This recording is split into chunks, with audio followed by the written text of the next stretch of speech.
What's the wildest cheating story you've heard? Couple was together for 8 years, both working at sea on the same ship for 8 to 10 week trips. Bought the house and heading towards marriage, kids, etc., etc. Started an 11-week trip and noticed something wasn't right. Girl had gone with another crew member on the trip off and wanted to be with them. Guy had to watch the start of the new relationship while in floating prison and due to his qualifications couldn't leave the ship. Source, me. I am that guy. I'll try to give you some more details. This happened about 12 years ago. It was 4 years before I dated again, but honestly, I still struggled to bring my walls down and really let anyone in. I had to stay on board as the company needed my engineering qualification to operate legally. They had no one to cover for me. They really did try, too. I'll finish with a good note. While sitting in the stern for hours, it was followed by something glorious that got me through. Maybe it was my guardian angel, maybe divine intervention. Call it whatever you want, but it was amazing. I had finished my inspection rounds, which was usually around 2 a.m., sitting there wanting to jump as I felt like my whole body had already ended. I was just there for the ride. I must have entered a trance-like state as the next thing I looked up from the rushing water to see the sun just starting to peek over the horizon, showing one of the best sunrises I've ever seen. Dolphins were hanging around below me, seabirds were cruising, and I don't know exactly what it was, but the whole combination just made me feel like nature was there for me. But she also didn't want me to join her. So I guess my take from all this is that if you're ever in a position this low, and you think ending it all is the only way out, find the one thing that you love and hold on to it tightly. Life will always get better. Trust me, it will get better. Mother Nature, I love you. Damn. I needed that. I really needed that. Story 2. Oh my god, my own. Okay, so I had cancer very young. Wasn't sure I could have kids, got married and waited 5 years to start trying. Got pregnant in the first try. Yay, oh my god, over the moon. 1998, so no cell phones, quite yet. 4th of July weekend, and hubby wants one last night out with the guys. No problem. I still had like 8 weeks to go. Well, my water breaks in the middle of the night. I'm alone. I page and page and page. Nothing. So I call my sister-in-law, who's also very pregnant, and she picks me up while her hubby, my hubby's brother, tries to track him down. No luck. Call my parents who get there early in the morning. Finally, around 8 a.m., in comes hubby, super buzzed. My dad, a cop, is pissed. He knows hubby was out all night and rode his Harley to the hospital plastered. Anyway, the baby comes and he's a perfect little 4-pound burrito. Tiny, but okay. I don't really press on the whole where the hell were you situation because new baby and all. So we purposely planted a sibling 2 years apart. Again, pregnant in the first try. Unbelievable. They're 2 years, 10 days apart. Perfect. Here's where the fun begins. While heavily pregnant with number 2, I'm at a pottery painting party with a bunch of other moms. I only knew one person there. We're all chatting and painting little toys for our babies and such. Of course, birth stories come up. This one girl starts telling us this story about how she was on a date with the hottest guy on the 4th of July, but his pager kept going off, so she got concerned. Yes, they were doing the dirty, so he was ignoring it. Finally, realizing he's hammered and ignoring an emergency, she throws water on him and tells him to get his bum to whoever is paging him. He says, "Oh no, my sister-in-law's in labor. I have to go." And takes off like a bat out of hell. Remember, I was paging him for hours, not the sister-in-law. I gently asked her if his name was Jack and did he have specific tattoos and the most beautiful blue eyes. Was out with another couple named blah and blah. She said, "Oh my god, yes. Do you know him? How is he?" "Yes, I do know him. I'm his wife, and I was in labor that night. Very premature labor and frightened. I was the one paging him relentlessly." She freaks out. She had no idea he was married. I'm really trying to stay calm while the other ladies are just staring. She starts to cry, hard, and apologize. I got up and hugged her. I told her it's okay. She didn't know. His marriage wasn't her responsibility and she did nothing wrong. She thanked me for being so kind and left. I felt awful for her. He purposely told her it was his sister-in-law so he could see her again, but apparently lost her number, so I don't know. She said she never heard from him again. I go home, confront him, and he lies. Then I say her name and what she looks like, where they went and what they did. He continues to lie, then gaslight, then blame me for having babies, so it was my fault. He became a worthless lying alcohol. I filed for divorce on the new perfect baby's first birthday. The friend he went out with apologized to me after it all came out. He said he had asked a bunch of the guys if they wanted to double date or something. My husband was the first to jump in. Friend felt awful and tried to talk him out of it. Reminds him I'm pregnant and a good wife. Hubby promised nothing would happen. He just needed a night out. Okay. Friend and I had known each other since childhood. I forgave him and moved on. 20 plus years later, it's still the best decision I ever made. And man, it was hard being a single mom of 2 babies. But now they're amazing young men. One is serving our country and the other is awesome doing his own thing. They're pretty cool too. No complaints, except menopause. Screw that. So yeah, that's my awful cheating story. Story 3. I joke with my friends that I'll have to write a book about this someday. My ex-wife was an in-home healthcare worker for a woman who had progressive MS.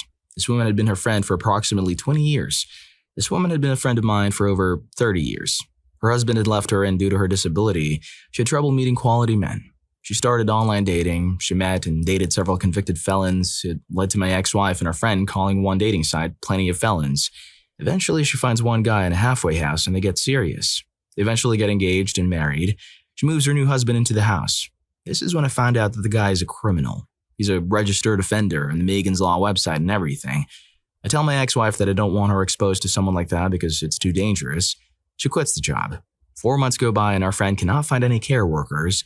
She's an invalid being left alone for several hours per day. She and my ex propose that my ex only goes over when the husband is at work and leaves before he gets home. I'm not happy, but my wife and our friend are hard selling this on me and pulling on my heartstrings. So I relent. My wife will only provide care while the criminal husband isn't home. A year goes by and this arrangement is working. Then the husband catches a parole violation for getting kicked out of his offender treatment program. Max started working crazy hours because there were very few other people who could help. 6 months of this happen and the criminal husband gets out of jail. My wife is home more often, but she's always in a bad mood and being snippy. I figure that it's just the stress of the previous 6 months and things will get better. They don't. A few months go by and everything's an argument. I can't do anything right. The week of Christmas, she tells me she's not happy and she's thinking of moving out. I propose marriage counseling and she declines. On New Year's Eve, she gets a call from her friend at 11:30 saying she's having a medical emergency. My wife goes to help her friend. She gets home at 2. I'm fuming, but I keep it to myself because of how tenuous the home situation is. On January 2nd, she says she can't do this anymore and moves in with her friend to sleep on the couch. My ex takes a loan from our friend and takes her half of our stimulus money and uses it to get an apartment. Her son, from a previous marriage, and our friend's criminal husband help her move furniture into the apartment. 4 days later, our friend notices that her husband still has the key to my ex's new apartment. She figures out that something is fishy and kicks her husband out of the house. It was hers from before they got together. Her husband moved in with my ex-wife the next day. Long story short, my ex-wife was sleeping with her friend's criminal husband, while our invalid friend was immobile in the next room. She decided that she wanted to divorce me and pursue a relationship with this guy, so she provoked the arguments to have a reason to leave. She planned to get custody of her children and have me pay to bankroll her new life for the criminal. Thankfully, her friend figured out that something was fishy. When she kicked out her husband, he had to immediately find a place to live because due to Megan's Law requirements, he had to have an address or he'd go back to prison. By moving this guy in, she guaranteed that she would lose custody of her children, and now she pays child support to me. There are a lot more details and minor occurrences, but this is the meat and potatoes of the worst story I know, and I lived it. And yes, 3 years later, she's still living with the criminal ex-husband of her friend. I think that a part of it is that she cannot financially support herself on her own, and she's burned so many bridges with her actions that she has no one else she can turn to for help. The other part of it is her stubbornness. She doesn't want to let me get the last laugh. She's forbidden to go to her brother's house because he has a wife and 2 children that he doesn't want exposed to him. She's been forbidden to bring her boyfriend to her family's gatherings. That was a roller coaster. I'm so sorry this happened to her. I hope she's doing well for herself after all this. On a lighter note, please don't forget to hit the like button and subscribe to my channel if you haven't already. Now let's get back to the video. Story 4. My bio mom's best friend was diagnosed with stage 4 lung cancer. We moved her husband, and her daughter in. My mom got with her husband and got pregnant, so they put her in a nursing home to pass away all alone just so they wouldn't have to deal with the consequences. She was hours away as well, so her daughter, who was 10 at the time, wasn't able to visit her. She passed alone because she went to her best friend for help. I don't speak to my bio mom anymore. After her friend's passing, she showed off her brand new car with the life insurance money. She married her husband. At the time, her departed best friend also had a 19-year-old daughter who was homeless with a toddler. I felt so freaking sick sitting in the car listening to her brag about how nice he was and how she finally got the car she deserved. Some people are disgusting. More backstop that just makes this story absolutely vile. My bio mom is a counselor, and the way she even met this best friend of hers was through the daughter who was 19 with a toddler. They met when said daughter was 13. My bio mom was her caseworker for mental health support. She crossed a huge professional boundary doing this. On top of that, she came into the girl's life to help her and ended up hurting her so freaking badly. Her mom, who passed, wasn't the only victim here.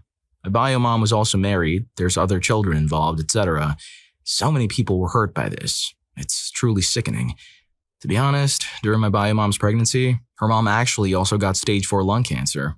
She passed away within 7 weeks and never met Mom's baby. I kind of feel like it was her fault in a sense. I truly believe karma can and will get you through loved ones. Story 5. Not so much cheating, but this guy I personally knew when I was running around in the streets at a harem of about 5 women. All older, all with their own homes, either cheating on their husbands with him or divorced. That's not the worst part though. He admitted to me that he would purposely seek out oldish lonely women, get them hooked on substances like he was, specifically so he'd have these women rely on him for the substances, and he'd have a bed to fall into every night or could ask them for money whenever he needed it.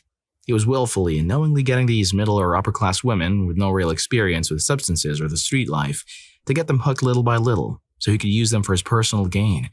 That was his hustle. That was his job. It's literally what he devoted his life to doing. When he first told me, it blew my mind that I was talking to a bona fide psychopath.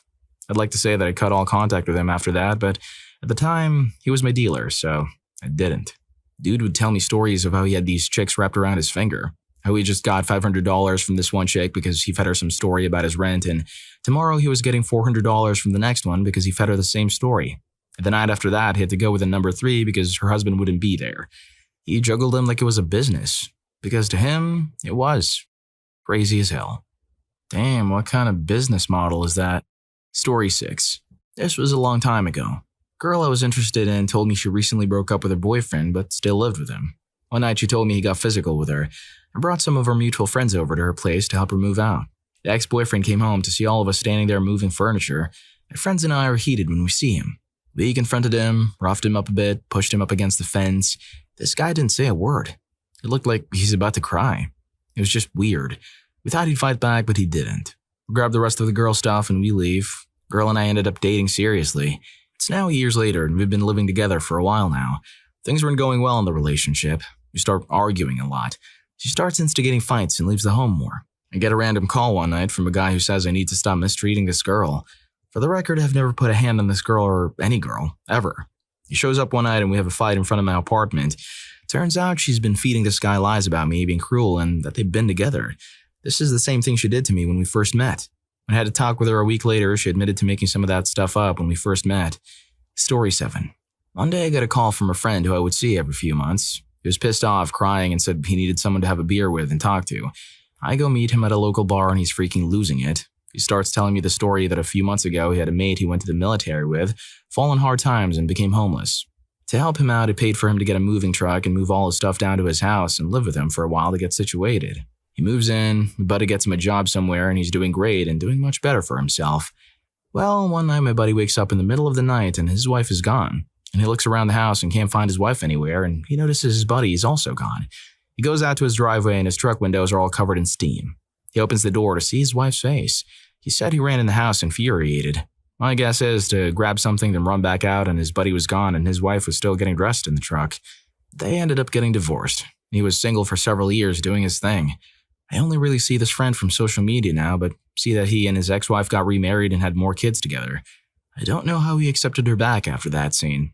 Well, one thing's for certain, that man does not have any self-respect. Story 8.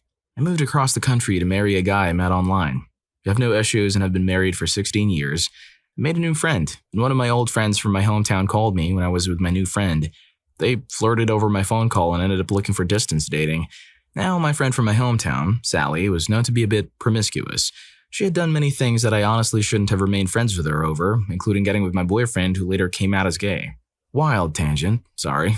Needless to say, I should have been kind to my new friend, Kent, and explained better who she was and not to get involved. Anyway, Sally comes out and stays with him for a week, leaving her child with her mom so she can come out for a casual night. When she gets back, she admits to cheating on him because she has a high desire. He forgives her and says that it is tough to feel that way and that in the future, if she's feeling that way, she should talk to him. She takes that as, call me if you want to cheat on me so it'll be okay. One night at 3 a.m., she calls and wakes him up to ask if she can have a night with this group of people from a bar. He said, sure, do what you want because you aren't in a relationship anymore. Kent still hasn't recovered from that relationship and it has been 13-ish years. Story 9. I had 2 good friends in college and all 3 of our wives cheated on us. I was first in line. My best friend of 8 years and wife of 3, B, came home at 6 a.m. from another man's house. She started acting differently after meeting him and another couple at her new job. It was truly strange and unexpected. I got us into counseling, but this happened shortly thereafter. He asked her to pack her stuff up, which she did without a word, and I drove back to his place and said, "She's your problem now, dirtbag." Next came my friend Q, who married his high school sweetheart. She came across as the squeaky clean girl from next door who, in fact, played Alice in the Wonderland as a character actor at Disneyland. A number of years into their marriage, she confessed to cheating on him with his best friend. This was on the eve of their anniversary and they had tickets for a getaway to the Bahamas to celebrate. He told her he'd not be joining her, so she went alone. When she was gone, he had a paternity test done that indicated he was not their child's father. Their marriage ended and she took their daughter with her. The last was my friend D, whose wife O cheated on him while she was out of town. Had happily remarried, going on 31 years now. We were best friends with this couple. Although they never told us the situation, we suspected as much, as they stopped getting together with us. She completely changed her appearance from Jay. Crew barn jacket girl to drab, and he looked as though he'd been through the ringer. Some months later, I got a call from my friend Q. He told me someone had seen O coming out of another guy's apartment early one morning and asked whether she was having an affair. Asked who it was who told him that, and with a lot of coercing, he finally admitted it was my ex-wife. The truth came out, and D and O split up. He remarried and now has children. Damn, the names kinda got me confused a little bit. Story 10. One of my wife's cousins passed away from cancer after a 30-year marriage. When her husband was clearing out her home office, he found a box with diaries, receipts, letters, hotel keys, etc., detailing the hundreds of times she cheated on him with random guys throughout their whole marriage, going so far as to take their daughters to meetups and gaslighting them about what was happening. What were the subtle signs your ex-significant other showed while cheating? I worked with two guys once, A and B. One was married and his wife invited my wife to start going out with her for ladies' night. I encouraged my wife to go since she almost never got out of the house. My wife came home and I could tell something was wrong. Turns out friend A's wife was picking up guys on these ladies' nights and encouraged my wife to do the same. So the next day at work, I consulted friend B, who was living with friend A and his wife at the time, asking his advice on what I should do. Should I tell A or just stay out of it or what? B started going off about A's wife, saying she was a witch, didn't deserve to be married to him, all kinds of nasty things. In the end, he said I should just keep it to myself. So a couple of weeks went by. My wife and A's wife kept going out and she kept cheating and I kept consulting B. My wife and I would get together with A and his wife every now and then, and A's wife would drop comments about people keeping their mouths shut, etc. Finally, it came to a head. One day at work, B finally confessed to A that he'd been sleeping with A's wife and he was going to run off with her. And I finally understood why B was always so upset about what A's wife was doing. He was mad that the woman that was cheating on her husband to be with him was cheating on him too. This all happened 30 years ago. Last I knew, about 10 years ago, A and his wife were still married. So A's wife was basically the real version of a human pinball machine, bouncing from one guy to another. Talk about high scores. Story 2. Was with a significant other for 5 years, going 6. It was the new year of 2014.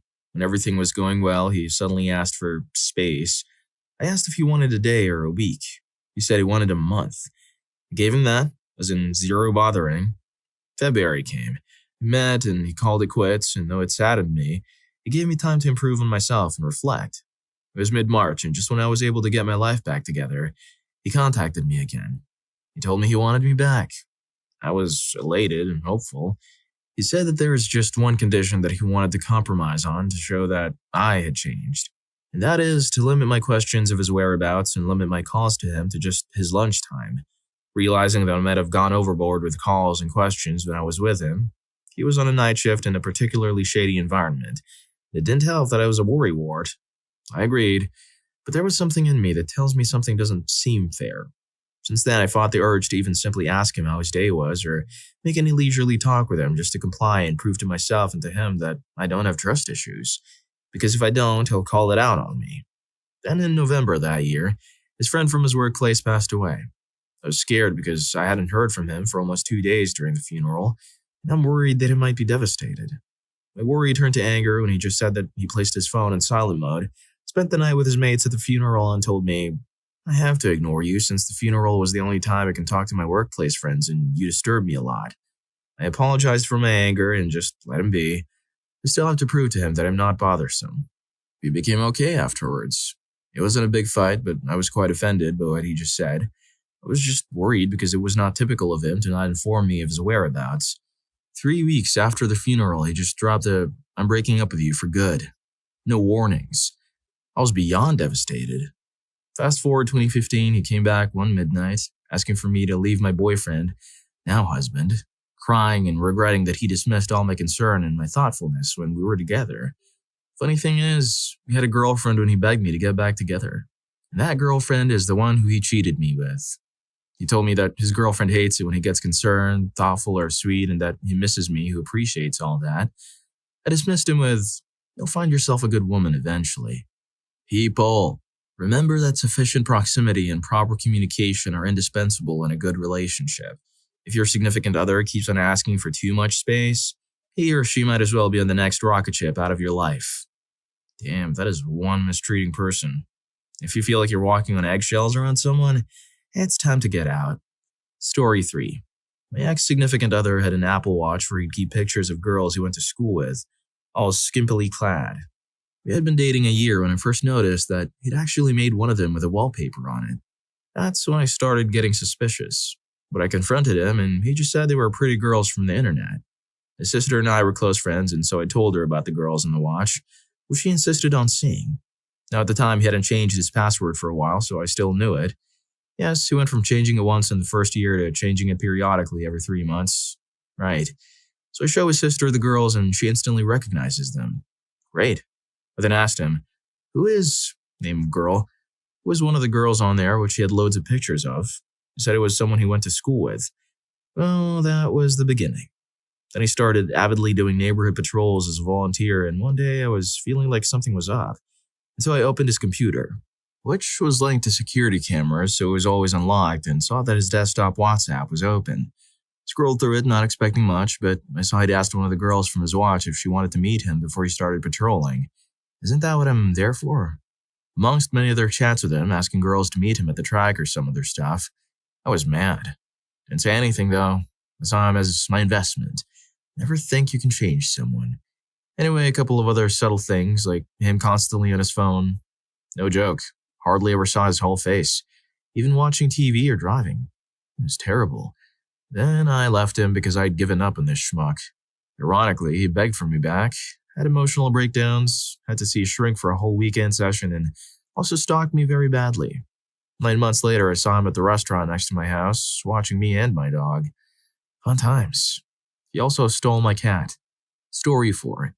We had been together for 8 years with kids and had plenty of ups and downs. During these few months, we were a bit on the downside already. But his mood and behavior took a big turn suddenly with no obvious provocation, and that was a big red flag. I remember asking him if he wanted to take a walk with me and the kids to the store, and he said he had to remove the grass. But the walk would have taken 15 minutes total. He insisted he had to stay back to do the grass. He became distant and started sleeping on the couch. He would sit on the couch after work listening to headphones and didn't seem interested in conversation at all. Then he started new clothes, socks, and showering every single day and looking nice before work. Whereas years passed and I couldn't get him to replace socks with holes in them even if I paid, he suddenly was buying everything new. Then he put a lock on his phone out of nowhere and said, "We just have to trust each other." Having an open phone doesn't mean we don't trust each other. So why do you need a lock suddenly? After that, I was not allowed to know anything he was doing, and he was acting too giddy. Then he starts creating arguments for the sake of being able to stay at his sister's house so he could calm down. What was supposed to be 2 days turned into weeks. After 3 weeks of him not returning barely any texts, not speaking to me, not asking about the kids, not coming around, except when he wanted to have intimacy, among a ton of other things, I decided enough was enough. I did some digging. Broke into his Facebook and saw him searching for a girl's name. I messaged her and she told me everything. He was seeing this girl behind my back. Story 5.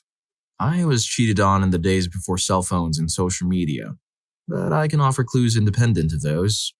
My husband had recently left the Marine Corps and was working his first civilian job where shirt, tie, and jacket was the dress code. His wardrobe was extremely conservative.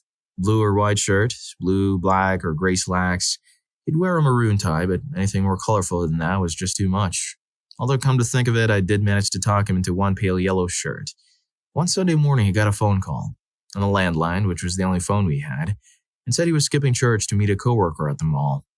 Understand, this is a hardened Marine who, up until this point, would rather have done terrible things than go shopping on his only day off. He helped his dad on Saturdays with father-in-law's business. He comes home that afternoon with new work clothes, some pleated khakis and a pink Oxford shirt. I was shocked, considering he'd previously said that men who wear pink shirts are obviously gay. The second clue came on our younger son's second birthday. He claimed he'd gone a very hard-to-come-by reservation for a handball court at the local Y for 6:30 that evening for himself and a coworker, who he refused to name. He also refused to cancel the reservation and stay home to celebrate our son's birthday. It so happened that his brother was working an overnight shift that night, so I invited my sister-in-law and nephews over for cake and ice cream. She offered to watch the kids so I could run over the Y and see who my husband was playing handball with. It was a coworker, all right. A woman, as it turns out, he'd been having an affair with, and who he eventually left me for and married.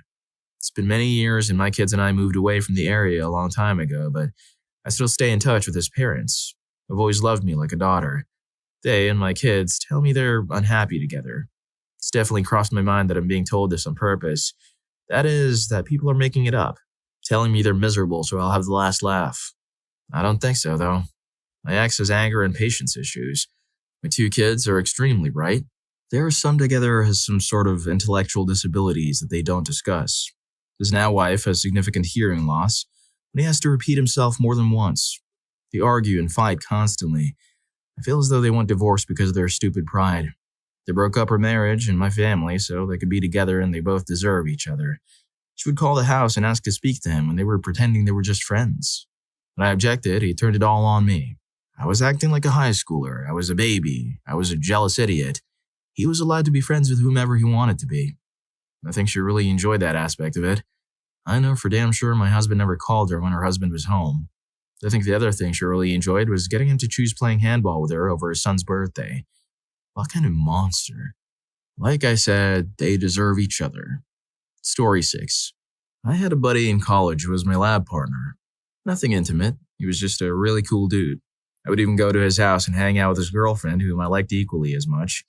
Cute couple. One day my class had an assignment at the local museum, and my lab partner and I decided we would smoke a bit and ride together to the museum to complete the assignment. I told my ex this week beforehand. The day before the assignment, my boyfriend disappears. Stops answering my phone calls. He isn't home and has not been home all night.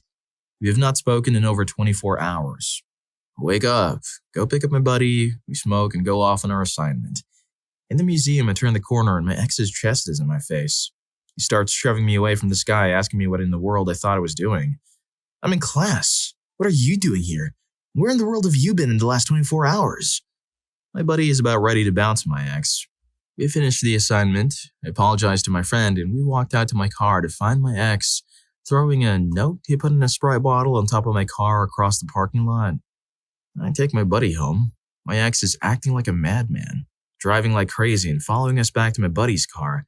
Just completely erratic behavior after ignoring me for the last 24 hours. I found out 3 days later that he had actually spent the night at another girl's house. She called me. She was my brother's best friend's buddy and told me in great detail about their evening together. She said that she found out midway through that he was my boyfriend and refused to go any further with him. She said she felt pretty gross after she found out. Story 7. For one thing, he became increasingly pushy. I had just had my bank account hacked the morning I was supposed to meet some family friends. They live 3+ states away. They only see every 10 years. And I told him after being at the bank, being on the phone with the bank, and speaking to so many people, I was mentally drained and depressed. I was making just above minimum wage, no savings account, no credit cards, so I had zero money. But still, he told me that if I didn't meet these people before they left the next day, that we were done. I explained to him what I'd gone through, that I was going to be penniless for a while until the bank reversed everything. He did not care. So, 5 minutes before I went to work the next day, I met them. That still did not make him happy. So I broke up with him 2 days later. Then, over the next 10 days, he texts me at all hours of the day and night, keeping me up for hours on end. I finally tell him I'll get back together with him, but we're starting clean. We're no longer at the same point in our relationship, so I can't feel the same with him as I once did. Then in the start of this new relationship, he starts telling me how I need to meet this new friend of his. Supposedly because we'll get along great. Bull. Found out that as soon as he got back together with me, he already had been stringing this girl along and was going to try us both at the same time. He was just a horrible person. This is just 2 things in the long list of stuff he did that you're not supposed to do in a relationship. Story 8. Projecting. He constantly accused me of cheating on him or being sneaky. It got to the point where I wasn't allowed to be friends with men or women because it was a nonstop battle. He was constantly checking up on me and trying to catch me in the lie, to the point where he'd randomly ask me what I was doing at the apartment we shared to see if I'd lie. He was supposed to be at work but would randomly come home early, and at times I'd go out to grab food or whatever, I'd get a call asking what I was up to specifically at the apartment. It was really bad. He started taking my car out instead with my keys and leaving me stranded at home. Paranoia. He nearly broke the bathroom door when I went in after him, and he realized he left his cell phone in there. Never mind the fact that the conversation currently occurring on the phone was about whether or not the girl he was sleeping with was liking everything. She is, apparently. She made that very clear via text. Outside of this one time, I wasn't allowed within feet of his phone. He always said it was a privacy thing and accused me of not being trustworthy enough to leave his phone unlocked around. The typical "I'm working late suddenly all the time" biggest sign, outside of the texts, was when I found bottles of supplements in his backpack and got a package for some ointment in his name. Thank literally every god in history I trusted myself and refused unprotected intimacy over the entire course of that relationship. For the record, he blamed me for the HPV too. But I got tested and it came back clean, so that's strictly on him. I mean, to be honest, I should have ditched long before that point, but it wasn't a particularly healthy relationship. Clearly. And it took seeing the cheating get to an extreme and the emotional mistreatment start to turn worse before I went full-blown panic mode and realized that if I didn't get out now, I might not get another chance. Emotionally and literally. I have a wreck tattoo because of that guy and a very solid idea, but I'm never willing to accept as far as the way I'm being treated goes. From absolutely anyone. Ever again. So, yeah. He wasn't exactly subtle the entire time it progressed. It went from lame questions about where I am or offhand comments about male friends to him acting like a crazy person trying to preserve the lie. It went from "I have to work late" to "I have to work late, therefore I need this bag and I'll be back sometime early in the AM, and also this required that I spend $200 on dinner. What were you doing all night?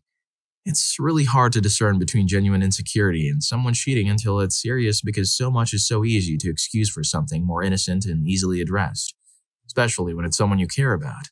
The red flags are there, but I don't know a lot of people that notice them until it's an entire red flag festival, with a fireworks show and team of dancers. Story 9. God, I wish I had some of the signs some of you had.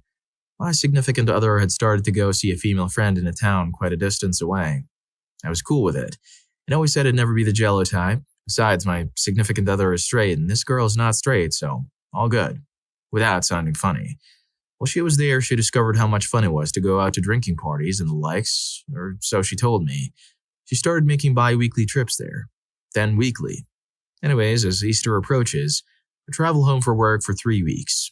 The night I'm back, it's around 7 p.m. and she says she feels too tired to meet up. Next day, she's too busy. The following day, she comes to lunch and proceeds to drop me with no real explanation. At this point, I'm still oblivious and just hurting. Following week, she added a new male friend to her Facebook, but didn't pay it any attention until a friend noted he was from the town she'd been visiting. Days later, it's changed to a relationship with him. All my friends are convinced she's been cheating. I get back into training, and the first thing her instructor says, "Training is where we met." I've told her she's not to bring him to classes or even to the town after what they've done. That's when it struck home. I wish I had signs like you guys. Would have saved a load of hurting and disinterest in relationships. I went 6 years before I tried with someone new. Story 10. A lot of it was phone behavior.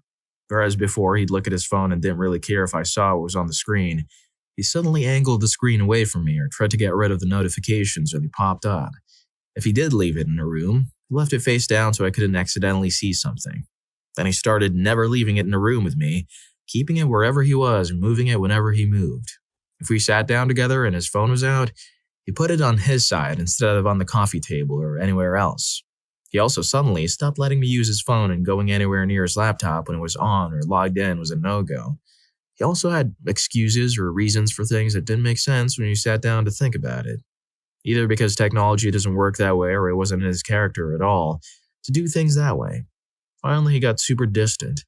Not only did he make a big deal out of needing space, but suddenly he started picking fights with me about how insecure, jealous, or needy I was. Because texting your wife at least once in your 12-hour work shift is unconscionable. However, before he cheated, he would want me to be near him and do stuff with him all the time. Also, intimacy. It just never happened. We went from having intimacy 5 times a week to once a week, sometimes less, and I always had to try to get him in the mood. When we did have it, it felt like he wasn't even paying attention to the connection, just the action. Man's a giant schmuck. Anyways, if you're enjoying the video, don't forget to hit that subscribe and like button for more videos like this. Story 11. Fearful of any lasting evidence of the relationship. I was with someone for many years and was blissfully unaware she had been cheating on me for an extended time. A number of months before she left me for one of her other guys, she stopped wanting to take pictures of us together. This was in the days of film cameras, and I didn't pick up on this sudden change in behavior, because I hate having my picture taken and thought she was finally respecting my opinion, as well as saving a lot of money. Despite that, I suggested we get a portrait done of us together, and I was planning on asking her to marry me. I thought it would be nice to have. I still clearly remember her telling me she thought it wasn't a good idea because what if we ever split up? It blew my mind. But I had some horrible stuff going on in my life that was distracting me. After she broke up with me, she told any mutual acquaintances that we'd been together for only a year, not almost 6 as we really had been, and pointed to a lack of pictures as proof I was a crazy ex obsessed with her. It never occurred to her that people who knew us all those years would be willing to say that we'd been together for years, or that I still had pictures from our years together. Also, she started asking me if I would date this person or that person, and letting me know if she approved of the choices. Apparently, she planned to control my dating life after she dumped me. But that's a tale for another thread. Story 12. Personal experience. If someone is extremely possessive or keeps bringing up what would happen if their partner cheated or just seems overly bent out of shape about cheating, they're probably a cheater. This couple I know, sweetest girl I've ever met. Extremely nice, very loyal. She was honestly head over heels for her husband even after years of marriage. It was genuinely one of those things that made me want a relationship. I wanted someone to love me that much. The guy would always say things like, if you cheated on me, it would destroy me. Harmless at first, but he said it weakly. He knew her phone password and convinced her that he was always, at any time, allowed to look at her phone, to flip through her texts and pictures. If she ever changed her password to anything, he had to know immediately. Facebook, emails, phones, history must never be cleaned in the computer, things like that. When she was talking with me to plan a surprise party, we were using code words and she was too suspicious about it, and he went through our messages thinking we were fooling around behind his back. He made her stop contact with me to prove that we weren't. I wasn't allowed to talk to her, visit, call, text, email, or even use Facebook. I let it go because, well, the only option was to let it go or get mad and make things worse. 4 months later, she called me. He told her he lost his phone and wanted to get a new one, so he got a new phone, new number, and a new plan. Said he'd cancel the other one. He even told her, as a show of trust, he would let her root through his phone whenever she wanted as well. His new phone, of course. She was cleaning one day and found his old phone. She was about to bring it to him and show him, but her alarms went off, so she went through it first. Password protected, but the same password for his new phone. She got in. Yep, he'd been cheating for a while. Absolutely destroyed her. So, if they're so incredibly defensive about cheating, they themselves might be guilty of it and are thinking, if I cheated, my partner might cheat. Story 13. I had been dating a girl for 3 years and we had just moved in together when she decided to cheat. We both drank way too much at the time, liked to drink a lot, and we would often go out or go to parties with mutual friends at her request. After about 3 months in our new place, I broke my foot. I wasn't able or didn't want to go out and hobble around, and that's when I noticed changes in her behavior. Anyway, what I noticed was, she no longer wanted to spend time at home with me like we used to, watch TV together after work, play video games, etc. Started getting rides with a mutual male friend of ours, Matt, to parties or to hang out with other people every day after work. Asked her and said I was worried about Matt and her spending so much time together. She gave me the classic, we're just friends, you're being paranoid, etc. Since we used to go out together a lot, I rationalized it away. Began to constantly text away more than usual while around me, ignoring me when we were hanging out, and being very careful to always keep her phone out of my reach or where I can't read over her shoulder. Intimacy life went from 3 to 5 times a week to like once per month, and only when I begged her for it for hours. Once the intimacy dropped off, I pretty much suspected she was cheating. Till then, I always found a way to rationalize her behavior, or blame myself and my foot. So I was fed up with all my suspicions one night, and after she got home, way after she said she would be home, I pretended to be asleep in bed, or she proceeded to pass out. So I went to her nightstand and looked for her phone, Opened it, didn't have a password, and was treated to weeks of text logs between her and Matt. When can I see you again? I love you. Blah, blah, blah. So then I woke her up, confronted her with her phone, and she broke down, saying I was the only one she really wanted. Told her to get out of her room and sleep on the couch. We continued to live together for a few months until she decided to move in with her dad in a different state, after not being able to get her own place. Story 14. Over the time span of 2 weeks, mine was blatantly obvious. I ask her where she is, and I get, "It's none of my business, and I'm a grown woman," thrown at me. I mean, I was getting some Thai food up the street, and all I wanted to know is if you wanted me to order some more food when you come back. Well, more pad to low for me. Then eventually the big nonverbal get stuff she'd give was that she'd be gone for days at a time. She knows damned well that I hate sleeping alone, so I had fun tossing and turning. And she was dumb enough to leave her iPad with iCloud enabled at home, and it turns out it's our immigration attorney. No suggestive pics, just her in Vegas. So her home-warming gift was a stack of divorce papers. Thankfully, it was uncontested. We were adults about our possessions, and thank God I didn't have kids with her, like I was planning to. But it still messed me up. Ironically, from a hellhole that I hastily moved into due to the divorce and nobody to split the rent with, my then apartment's landlord didn't like the idea of renting out my living room. Although in the LA area it's becoming pretty damn common, and I didn't see why not since the living room was huge. But my new place is 200 times better. Story 15. Well, if I told you what my soon-to-be ex was up to before I found out, you would think I'm stupid for needing so many red flags to finally admit it to myself. These aren't necessarily universal, but just in my experience. More effort in complimenting. "Oh, so you wear makeup now?" More nights out with friends. Needing to, "Oh, I forgot to grab milk," more than once a week, and then being gone for 2 hours and saying you were gone so long because sometimes you just need to unwind because the kids drive you crazy from being with them all day. But when you leave at night, all the kids are asleep already and it's just me that's awake. Going from being a once-a-year drinker to purchasing drinks and keeping it in the refrigerator. Always on the cell phone. Always. Appears to be typing a lot in the phone too, not just browsing or reading or videos. Insane spike in number of messages or minutes per month on cell phone bill. Cell phones never sat down. Ever. Also just obviously being weird about it. 5 years of never leaving the kids to do an overnight away to doing an entire weekend away, alone, because kids make me crazy and need to unwind. See above. Then my friends who I haven't even been to a bar with asked me if I want an extra ticket to a romantic wine tour 3 hours away with overnight. That is what it took before I finally admitted it to myself. And finally, getting caught because your chump-trusting husband got fed up and put a GPS tracker in your van so he could catch you with that loser homewrecker. Story 16. In my situation, it was a general feeling more than any one thing that stood out to me at the time. But upon reflection, I noticed these things happening. He started getting more interested in exercising and shopping for new clothes, taking a greater interest in his appearance than he usually did. He was keeping his phone on him more than normal. He changed his phone password, which he had never done before. We had access to each other's phones and would go into them for innocuous reasons on occasion. Photos, etc. This was all in the span of a week or two. And that last point is what tipped me off to question and look. I was sort of oblivious to the rest of the time.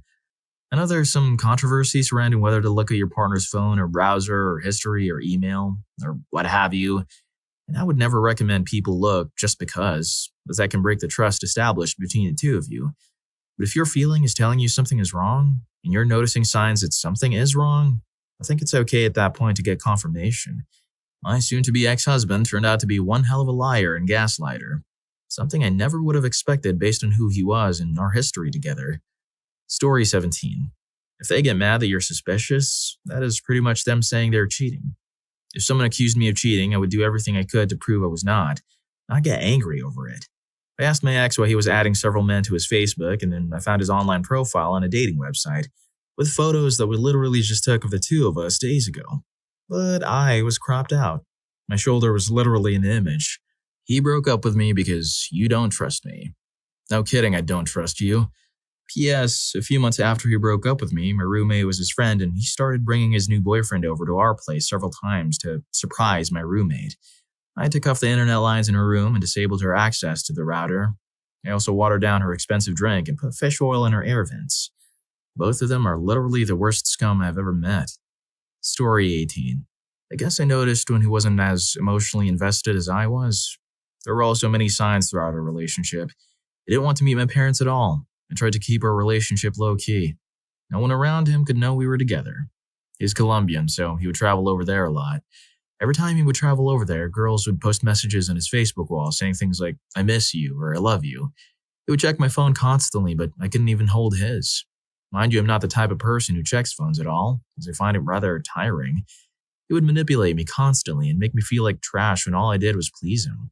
One time, he decided to pick a fight with me because I wouldn't have lunch with him.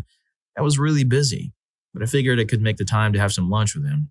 The day after the argument, I texted him, "Hey, let's have lunch." And he declined, making a huge deal about it. He said things like, "Oh, you never had lunch with me. Why now?" I always knew he was cheating, but I never had the proof. Until one day he texted me saying he loved another girl, but that he wanted me to wait for him while he made a decision. My heart was so broken because I loved him so much. The next day I texted him and broke it off. I decided I wasn't going to be a second choice. Months later, we had a conversation because I was seeking closure, and he admitted he cheated on me the whole time with various girls. To this day, this happened around 3 years ago, he begs me to get back with him, saying things like, "You're the best I've ever had." Sadly for him, I'm in an amazing relationship now, very much in love. I now realize what I felt for him wasn't truly love.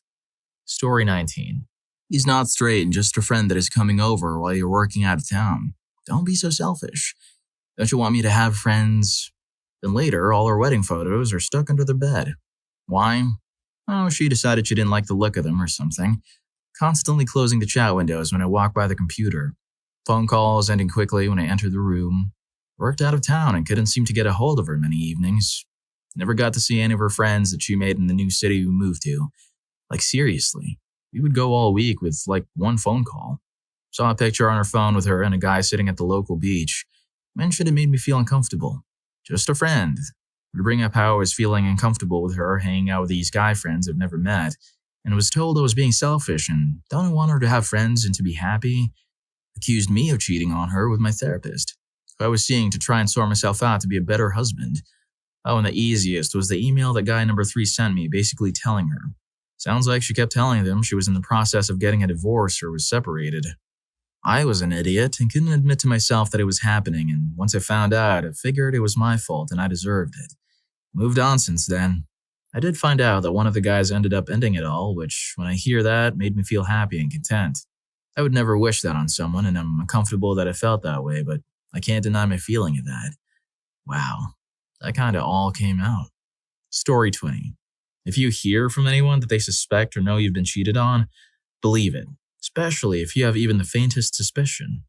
As someone who has been cheated on and who found out I was the other woman, separate occasions, I'd also like to say that it is much easier for you to decide to trust your significant other, a person you have already decided to trust, than anyone else.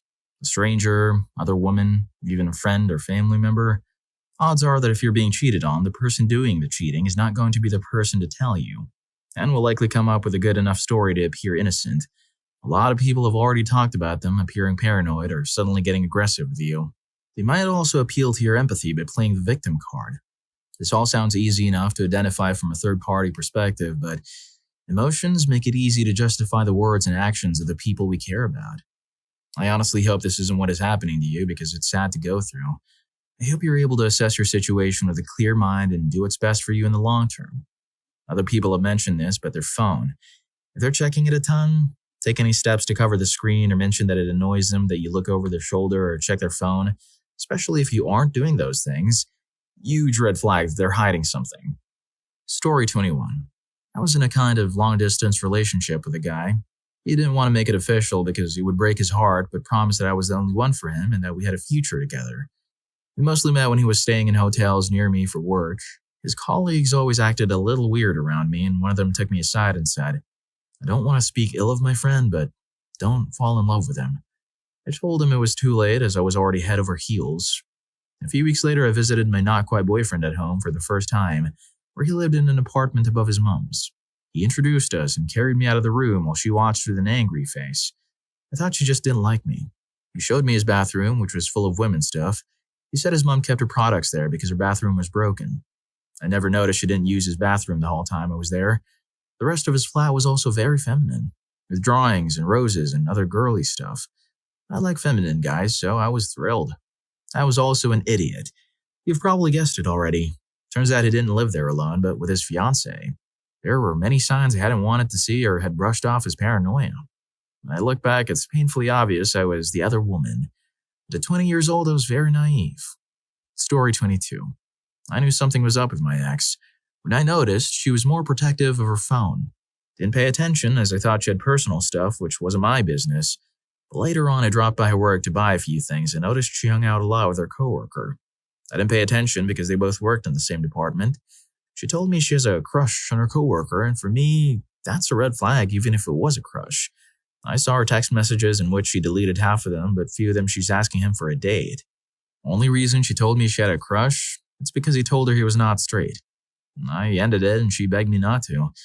Plus, apparently it was my fault for her crush on him because I was working 12 hours a day to support my family and so I could marry her. Story 23. Was the wife of a schmuck who cheated on me with his secretary while I was pregnant with his child. I speak from true experience. These are the signs and symptoms I witnessed. Job suddenly becomes more demanding, requiring later hours and happy hour meetings. He had to leave Christmas early to get back to work. I knew he had time off. It was suspicious, and since that happened towards the end of that relationship, quite transparent. Excessive showering. Gotta be clean to go cheat. Gotta wash the smell off when you get home. Guarding the phone. My ex-husband always left his phone laying around. Suddenly he had a passcode and kept that thing near him at all times. Even taking it into the shower room part of the bathroom while showering. Stops asking about things you care about. Your own family, your job, your hobby, sport, etc. When you talk, he's not listening at all. Stops wanting to go do stuff with your family. He loved my family. He even declined going on a tropical vacation for free. Using new phrases that are cheesy and too young for him. Nothing more embarrassing than having your schmuck husband yell out disturbing words in front of your friends. When we would go out with our friends, he became more and more antisocial with the group, sitting at the table, sulking about some perceived slight by himself rather than mingling like he used to, arguing about stuff that you never argued about before. Excessive drinking and going out. Stops talking about the little stuff. Today at lunch, I saw so-and-so, or hey, Josh from work has tickets for such and such, or at the bar last night. Stops talking about his own big stuff. My grandma fell, got promoted at work, stuff that's a big deal that you should know about as a wife. He went and opened a P.O. box and told me, after I confronted him after I found out about it, that he was worried our mail was going to get mixed up too much. What? Name excuses for everything. Total indifference to things he used to like or care about. If you find out your SO is cheating, I suggest handling it like you don't know, which is really not that hard if they're as checked out as my ex was, and gather evidence. Then, when you decide to calmly and rationally call them out, wait for the denial and then catch them with irrefutable evidence. Worked for me. We got divorced in what's called a fault state, so since I had evidence, you could argue nothing. I kept everything I had brought to the marriage. I also got full custody of her daughter. He has not seen her in over 9 years. Dodged that by outsmarting him with patience and craftiness. I'm now happily married for 7 years to a guy who actually was divorced twice before me, due to a cheating wife both times. That's one thing that neither of us would ever do to each other. I want to clarify I have not hidden my daughter. The ball has always been in his court. He has my contact info, and even if he doesn't, we know enough of the same people for him to get it. He abandoned her. Has not paid 1 penny in child support. What is your accidentally caught your spouse cheating horror story? 2 weeks ago, I sent a message to a mutual friend asking to borrow a router. He didn't answer, but no worries, he lives nearby. I'll just stop by and grab it. I pull up to his house and start heading down the driveway. He has a long country driveway, so it's a few seconds before I see my car. I drive a company vehicle during the day. Already there. My heart began to sink, but they're friends and business partners. Maybe it's nothing. I go out of my van and looked up to see the other guy in his bedroom. At this point, my heart is down in my stomach and I'm visibly shaking. I go in and immediately head upstairs. He's alone, now clothed. I say, came to borrow the router. Also, have you seen my wife? The car is here.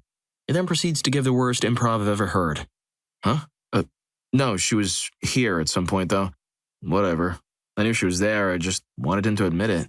I go down, take the router, and head back to the van where I finally encounter my wife trying to sneak around the side of his house. And now, here I am.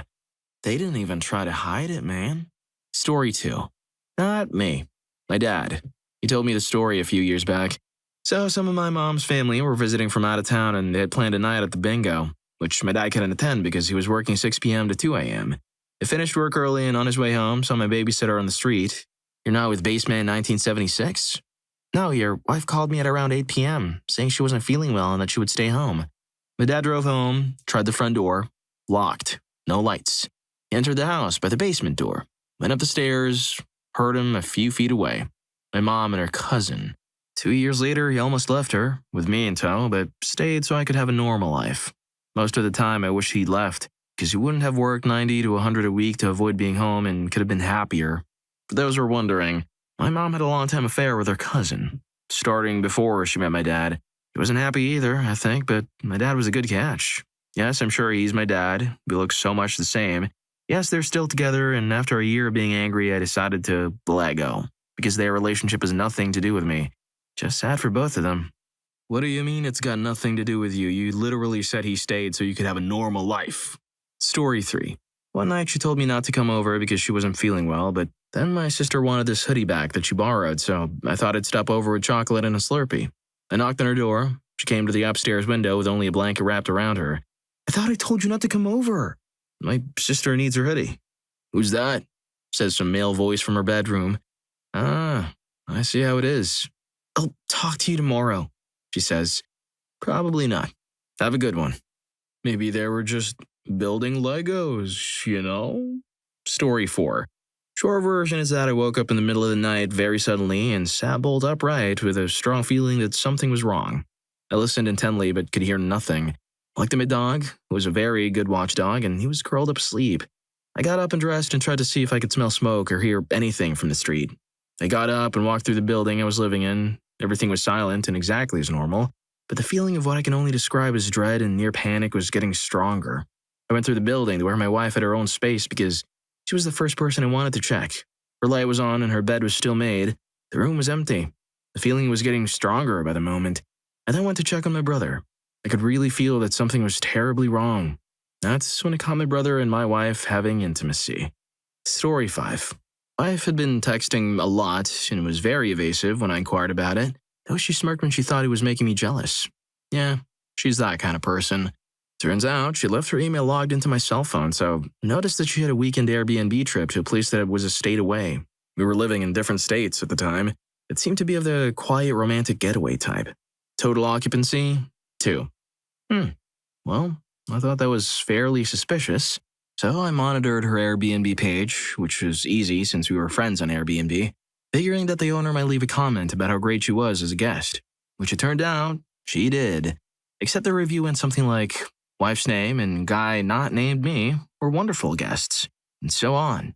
Yeah, so anyone want to guess what the conditional probabilities of that weekend trip involving infidelity? Pretty sure it's high. Wife apparently panicked, asked Airbnb to remove the review and altered her name on the site, and then finally, having failed to get the review taken down, deleted her account. I eventually asked her about it during a counseling session, and she had a ready-made defense about how she'd meant to take the trip with another coworker, but that person's car broke down, so guy's name ended up tagging along since guy's name was that coworker's boyfriend. And they all stayed there together, but guy's name signed a guest book, hence a totally honest mistake. In hindsight, I'm pretty sure she was not telling the truth. We're not still married. Imagine if it was actually true. Story 6. My first long-term girlfriend and I were going to the same college. I got accepted, but had to start the semester after she did, meaning she would be slightly long distance for a few months.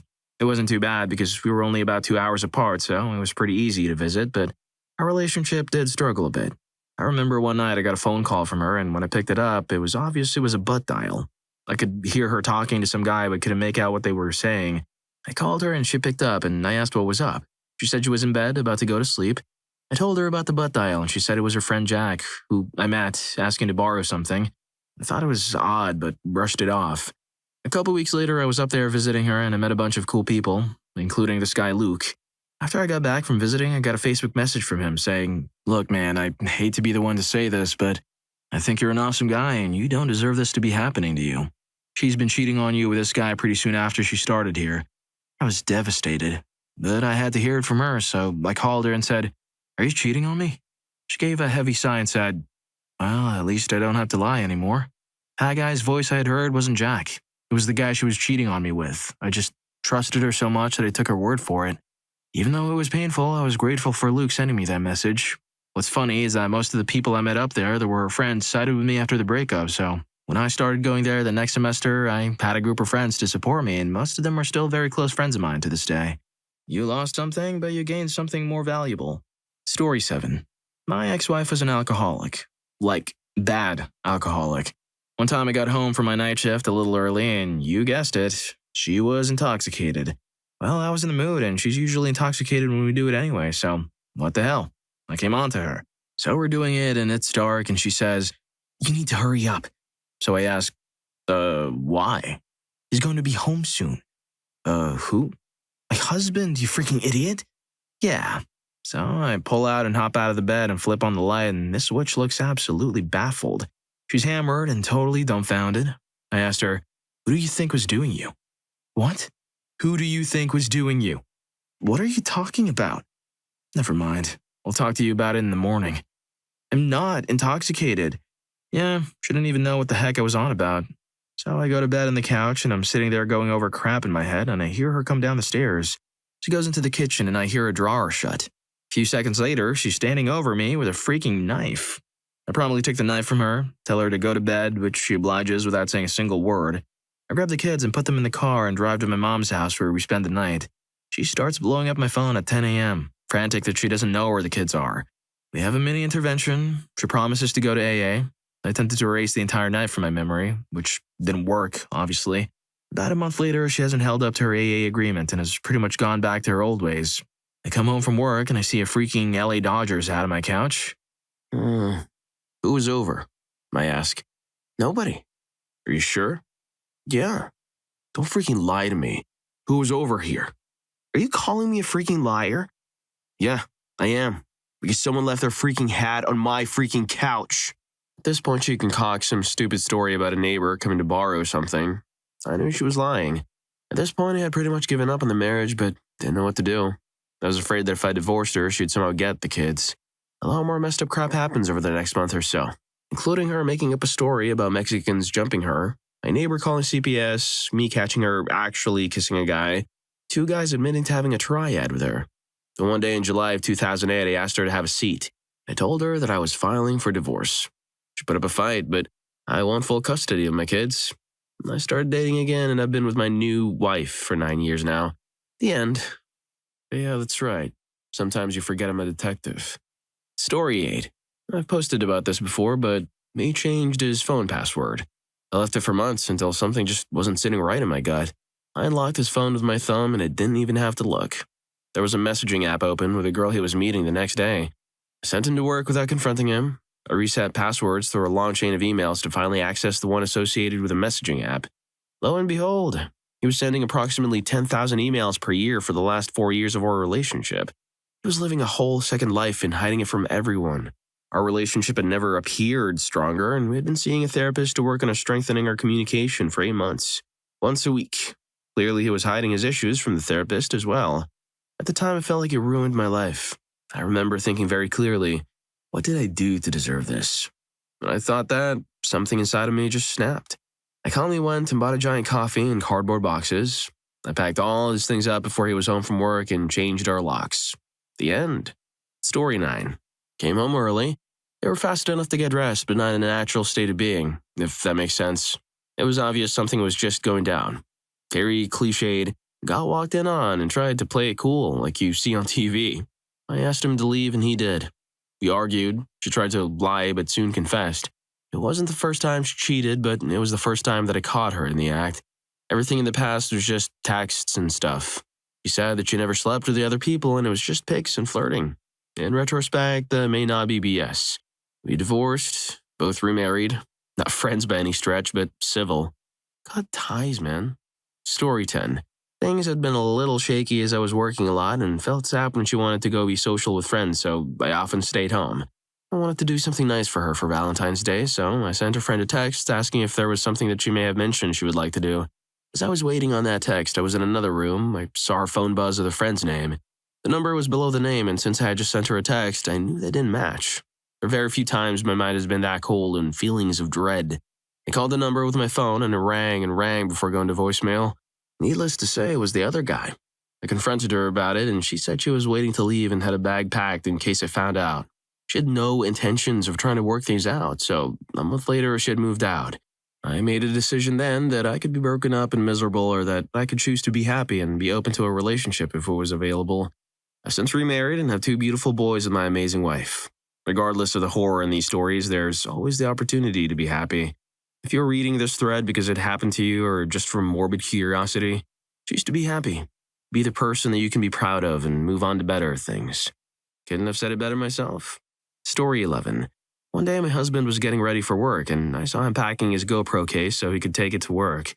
I thought, that's weird. Why would he be taking it to work? When he jumped into the shower, I replaced his GoPro with mine and thought I'd look through the files when he leaves for work. My suspicions were on alert because he had just taken a trip to the Philippines with some friends. A guy's only weekend kind of thing. Fire up the camera and find 3 videos. Lo and behold, there he is in all his glory with a Filipino woman, looking and posing for the camera like he's some freaking porn star. I was enraged, but also looking at this fool acting like he's a freaking adult film star was hilarious. Man thought he was hot crap. Story 12. Not me, but a medical resident who I met on rotation recently. One of the nicest guys I ever met. Super intelligent and hardworking and training to be a trauma surgeon by humble as they come. He had been married for 2 years to his wife. One night he gets off a 30-hour call early and heads home to surprise his wife with some flowers and her favorite dessert. It was the anniversary of the day they first met, only to find her in bed with a random dude. He was so exhausted and confused. He didn't know what to do and just left and went back to the hospital. I saw him at 5 a.m., sitting in the parking lot, hunched over crying. He didn't even have his phone with him. He was just sitting there. Man, nothing breaks your heart more than seeing a grown man cry. It's not something you see often. We called his dad up and he came and picked him up. The guy ended up taking a leave from his residency. Turns out it wasn't the wife's first time sleeping around. Hope he gets back on his feet. He'll make an amazing physician. Or an amazing villain. Story 13. Obligatory not me, but a friend. And I posted this story twice before. Early 2000s, my friend's husband was deployed to Iraq. Together, they had a 10-year-old son and a happy marriage. One day, while he was deployed, I was at home and another one of our friends called and screamed, "Holy crap, turn on the news right now!" I turned on to watch a human interest story about a fundraiser at a high school 30 miles away. They're doing Relay for Life or something, and as a surprise to one of the participants, they had her husband and father of her 2 grade school children do a video call from Iraq and displayed it on the football jumbotron. There, on our local news, is my friend's husband, telling another woman and 2 kids how he loves them and can't wait to get back home to them. The news eats it up about what a great guy he is. That night, a group of friends convened and decided how we would tell her. I was nominated. So the next day, I had to sit her down and tell her what we saw. She called the news station, and they were happy to let her come in and watch the story. They were also incredibly apologetic. The story has a somewhat crappy ending, I'm afraid. She called him out on his BS, they started divorce proceedings, and he went on to legally marry the mother of his other kids, and mostly ignored his son from the first marriage. Now he has a special place in hell. Story 14. Not me, but my neighbor who is also my best friend. He was having his 30th birthday party, and a bunch of people were over at his condo. He was intoxicated. A solid 7 out of 10 intoxicated and spilled his beer on his shirt, so he decided to change shirts. He asked me to come with him because he wanted to ask me something in private, so I went with him upstairs. He opened his bedroom door and we saw his boss going to town with his fiance. I'll never forget the look on his face. His fiance's face and his boss's face. The silence was broken up by the, "This isn't what it looks like," routine. My friend responded with, "If this isn't what it looks like, why was he so far inside you?" I stood there in amazement and was in a state of shock. His boss got dressed and I walked him out of the party. The piece of crap even grabbed a roadie before he left. My friend came downstairs and immediately chugged a beer and announced, "My now ex-fiancée was caught having intimacy with my boss and I walked in on them with her legs behind her head. I didn't know she could do that. Usually she lays there like a starfish. Let's get really messed up." It was kind of a mess for a while after that. Luckily, it was his condo. He owned and paid for both cars. His fiancée just quit her job to be a housewife. Instant karma. Postscript, it took him a year to date again. I set him up with a coworker of mine. They're great together. The piece of crap boss, well, he got what he deserved in the end. He was caught sleeping with the wife of the owner of the company he worked for. Fired, and my buddy was promoted. His fiancée, well, she moved in with her parents again and had to give up her lavish lifestyle. Last time I saw her, she tried to flirt with me and be playful. I shut that down and told her never to speak to me again. Girlfriends come and go, but best friends only come by every once in a while. Very true. Story 15. It was on a very rare date night. Kids at the grandparents' house. I'm looking extra cute, so I didn't even want to carry a purse or my cell. Used his phone on the way to the restaurant to confirm our reservations. After eating, used his phone again to get the movie times via text.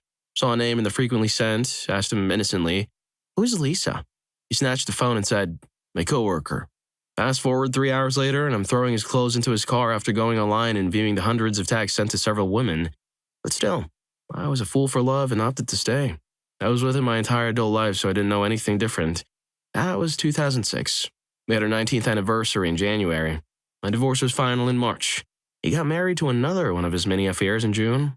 I'm enjoying being unattached and becoming an empty nester as of this fall.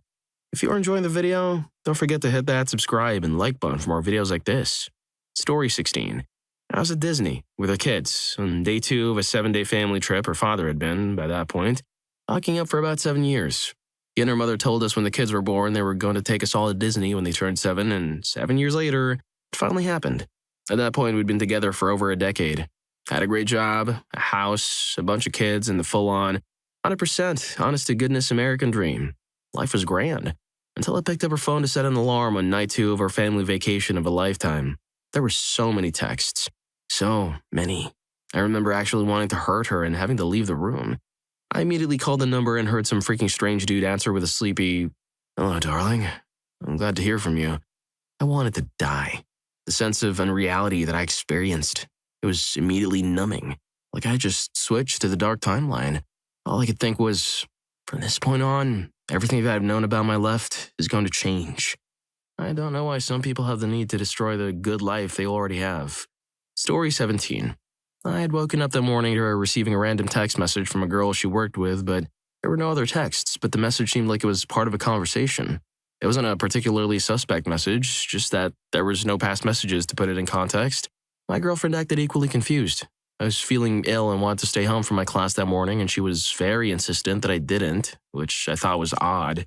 On the way there, I was stuck on the highway with no way to pull over quickly enough that I threw up all over myself in the car. I finally pulled over and cleaned up a bit, but I was absolutely hysterical, and I was like, "I'm coming home." I obviously can't make it to my class, and she was like, "Okay, well, I'm the next town over getting brunch with the girl from the text message earlier." Ha. Came home and showered, and before I even put clothes on, I looked at her call or text records, and she had been messaging this girl all night long. I confronted her, and she basically admitted that they had been getting closer, and I think she admitted that they had kissed, and that was it.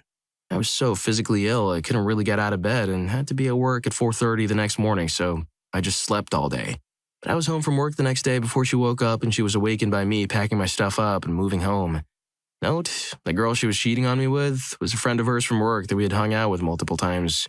I'd given her rides, smoked her out, and was cool with all her friends, and the whole time everyone knew they were fooling around behind my back. Story 18. Well, he wasn't my spouse, but he had proposed to me that morning. He said he had to go into work to cover a shift, but when he didn't call me for his dinner break, as he usually did when he worked that shift, I got worried. He was an LEO and called him. Someone else picked up his phone, explained that the guy whose phone this is, I think he went up to a room with his girlfriend. We have it down here waiting for him. They were at a hotel. Turns out he used it as an excuse to sleep with another woman he knew from when they were in the academy together and had been seeing each other for a while. She was married. The next morning when he came to pick me up so we could get our parents to take them to brunch and announce the news, I refused to go with him. In hindsight, I should have waited until we were all at brunch and he had paid the bill to confront him for the free food. But I was young and dumb. That would have been the confrontation for the ages, girly. Story 19. This just happened 2 days ago. I was in Florida on vacation with my girlfriend of 6 years, our 4-year-old son and her family and a few of her friends. They'd been taking pictures down at the beach all afternoon on her phone. I got back to the house we were staying at, and everyone was in the kitchen making dinner. Picked up her phone and opened it up to text my family the pictures she had taken. As I'm scrolling for the thread, I see her ex-boyfriend's name. Opened up the messages, and first thing, there were videos of them fiddling they had sent to each other. I yelled, "What the heck is this?" Her mom turned toward me and asked what was wrong, and I loudly proclaimed what I'd seen. She said that she had gone out with some friends, gone intoxicated, invited him out for a drink, and ended up blowing stuff up all night. And said she got blackout the next night and sent the videos. Claimed that was the only time she'd seen him. Yeah, so when she fell asleep, of course, I went to her phone again. She'd seen him multiple times throughout the previous 2 months, and I found pictures of them together posing like a cutesy couple in their dates. Her brother and dad were angry. I got the heck out of there the next morning, ruined the vacation for pretty much everyone, and totally wrecked our family. Nah, dude, she ruined the vacation for everyone. Story 20. My dad was very ill and passed away. I was pregnant and at the hospital dealing with the details that follow passing. I forgot my social and pregnant brain could not remember it. I sent my husband to go get it from her home. He doesn't come back for hours and won't answer his cell. I told him I'd be back with the info and headed home to find out what happened. I go to open our door and our couch is pushed against it. I'm trying to open the door and he's yelling at me. Finally opens the door and he's doing substances everywhere. He's on probation at the time. We fight, huge fight. Then I end up finding a girl in the closet. For some sick reason, I stayed. Only to find out 2 years later after lots of therapy that he cheated again and had been cheating our whole relationship. I nicely packed his things and had them waiting for him. Filed for divorce that week. It's been a year since I was divorced. I ended up dating way sooner than I thought I would, and I'm now madly in love with a man I've known since high school. And he treats me and my daughter spectacularly. Don't stay in a relationship with this type of hurt. There's far better out there. Story 21. I had my suspicions for a couple months, but no evidence or anything. My ex lived about 40 miles from me, and we were 18. Dated and went to high school together for 3 years. She would come down into the city on weekends to spend time with me. I knew she had another group of friends in her town, and a few were guys, which didn't bother me, but I woke up in the middle of the night and messaged her on Facebook, only to notice she had been tagged in a photo with one of her friends. He was holding her up and kissing her. It was his new profile picture. I messaged the guy and calmly asked what was going on. He immediately responded and was confused. We decided to meet up for coffee the next morning, though my ex was over. And the look on her face was priceless when she saw him walk in and sit beside me. She begged for forgiveness and claimed she loved us both. Turned out it had been going on for 7 months, and that every time she left my place during the weekends, she was returning home to him for the week. Me and the other guy are now best friends and share a house with my fiance and his girlfriend. Screw you, Taylor. Taylor Swift? No, I'm kidding. Story 22. He told me he was helping his grandma, who he lived with, retile her bathroom because she'd fallen ill and was stressed about her bathroom not being finished that day. Sure, man. No problem. I was at work anyway, or I would have helped. My mom took my brothers out to a restaurant an hour later and walked in to see my then-boyfriend sucking face and acting quite inappropriate with a girl I worked with, who claimed she hated him for a ton of reasons. I told my mom she was his sick grandma. She agreed that she was. She was 22 in a halter top and jeans and honestly wasn't bad looking, to be honest. My mom called them out on their craft and called me. I finished work, went to my apartment and gathered his belongings, bagged him up and politely dropped him off to his grandma who had no idea what happened. I laughed and said my man went on a date without me. My ex and I are both men, so the woman in the equation threw me for a loop. But, crap happens sometimes. I'm only mad that he lied and that she knew we were dating the entire time. She actually told me she had fun being the other person because it meant she didn't have to commit to anyone. The audacity of some people. Story 23. Not mine, but my brother. He was at a small party with 2 friends and his wife. He got tired and wanted to head home. His wife stayed behind. She gave him some lame excuse and begged off going with him. It was all right, he thought. His best buddy was there and would make sure she got home safe for him. He got in his car, pulled out of the driveway. Before he could get on down the block, he checked his rear view and noticed the room in the house they were all in had gone dark. He'd suspected for a time something was up with her. They had a child together. She passed away at the sitter. It was ruled SIDS. She'd grown colder in the months after the baby passed away. He never really thought anything like what he was about to see was actually possible. It was more a deep-seated feeling that something was up, but she never let him in and they didn't work through their loss together. Seeing the lights out crystallized the situation for him and he turned right around. The house was dark. The front door was still unlocked. He walked right in into the only room with any light. He opened the door to find his best friend and another acquaintance double-teaming his soon-to-be ex. He hasn't really been the same since. Yeah, neither would I, Jesus. Story 24. Not me, my uncle. Uncle got released early from work because they were ahead and it was Friday. He gets home, goes to his bedroom, and his wife is in the shower. No big deal. Then her phone goes off. Wife works at a hospital, which could be important, so he checks the phone. Boom. Phone opens right up outgoing pictures of her to an unknown phone number with incriminating messages. He leaves the house for a few hours, tries to end it all. Sleeping pills, 2 bottles, and a 5th of Jack Daniels. Nothing happens. Instead, he blacks out. Goes back home and somehow gets his hands on a loaded 9mm pistol. 15 rounds, ready to go. About the time he stumbles out of the truck, the wife is leaving the house to get into the car with her girlfriend. Uncle opens fire. 6 glancing shots, 1 shot through the lower jaw. 8 shots into the dirt. The police are called. They roll up on him with a weapon, repeatedly pulling the trigger. They handcuff him and take him to jail. Holy crap, what was that? Story 25. This thread is old at this point. I know no one might read it, but screw it, I'd like to tell you. 2017 St. Patrick's Day.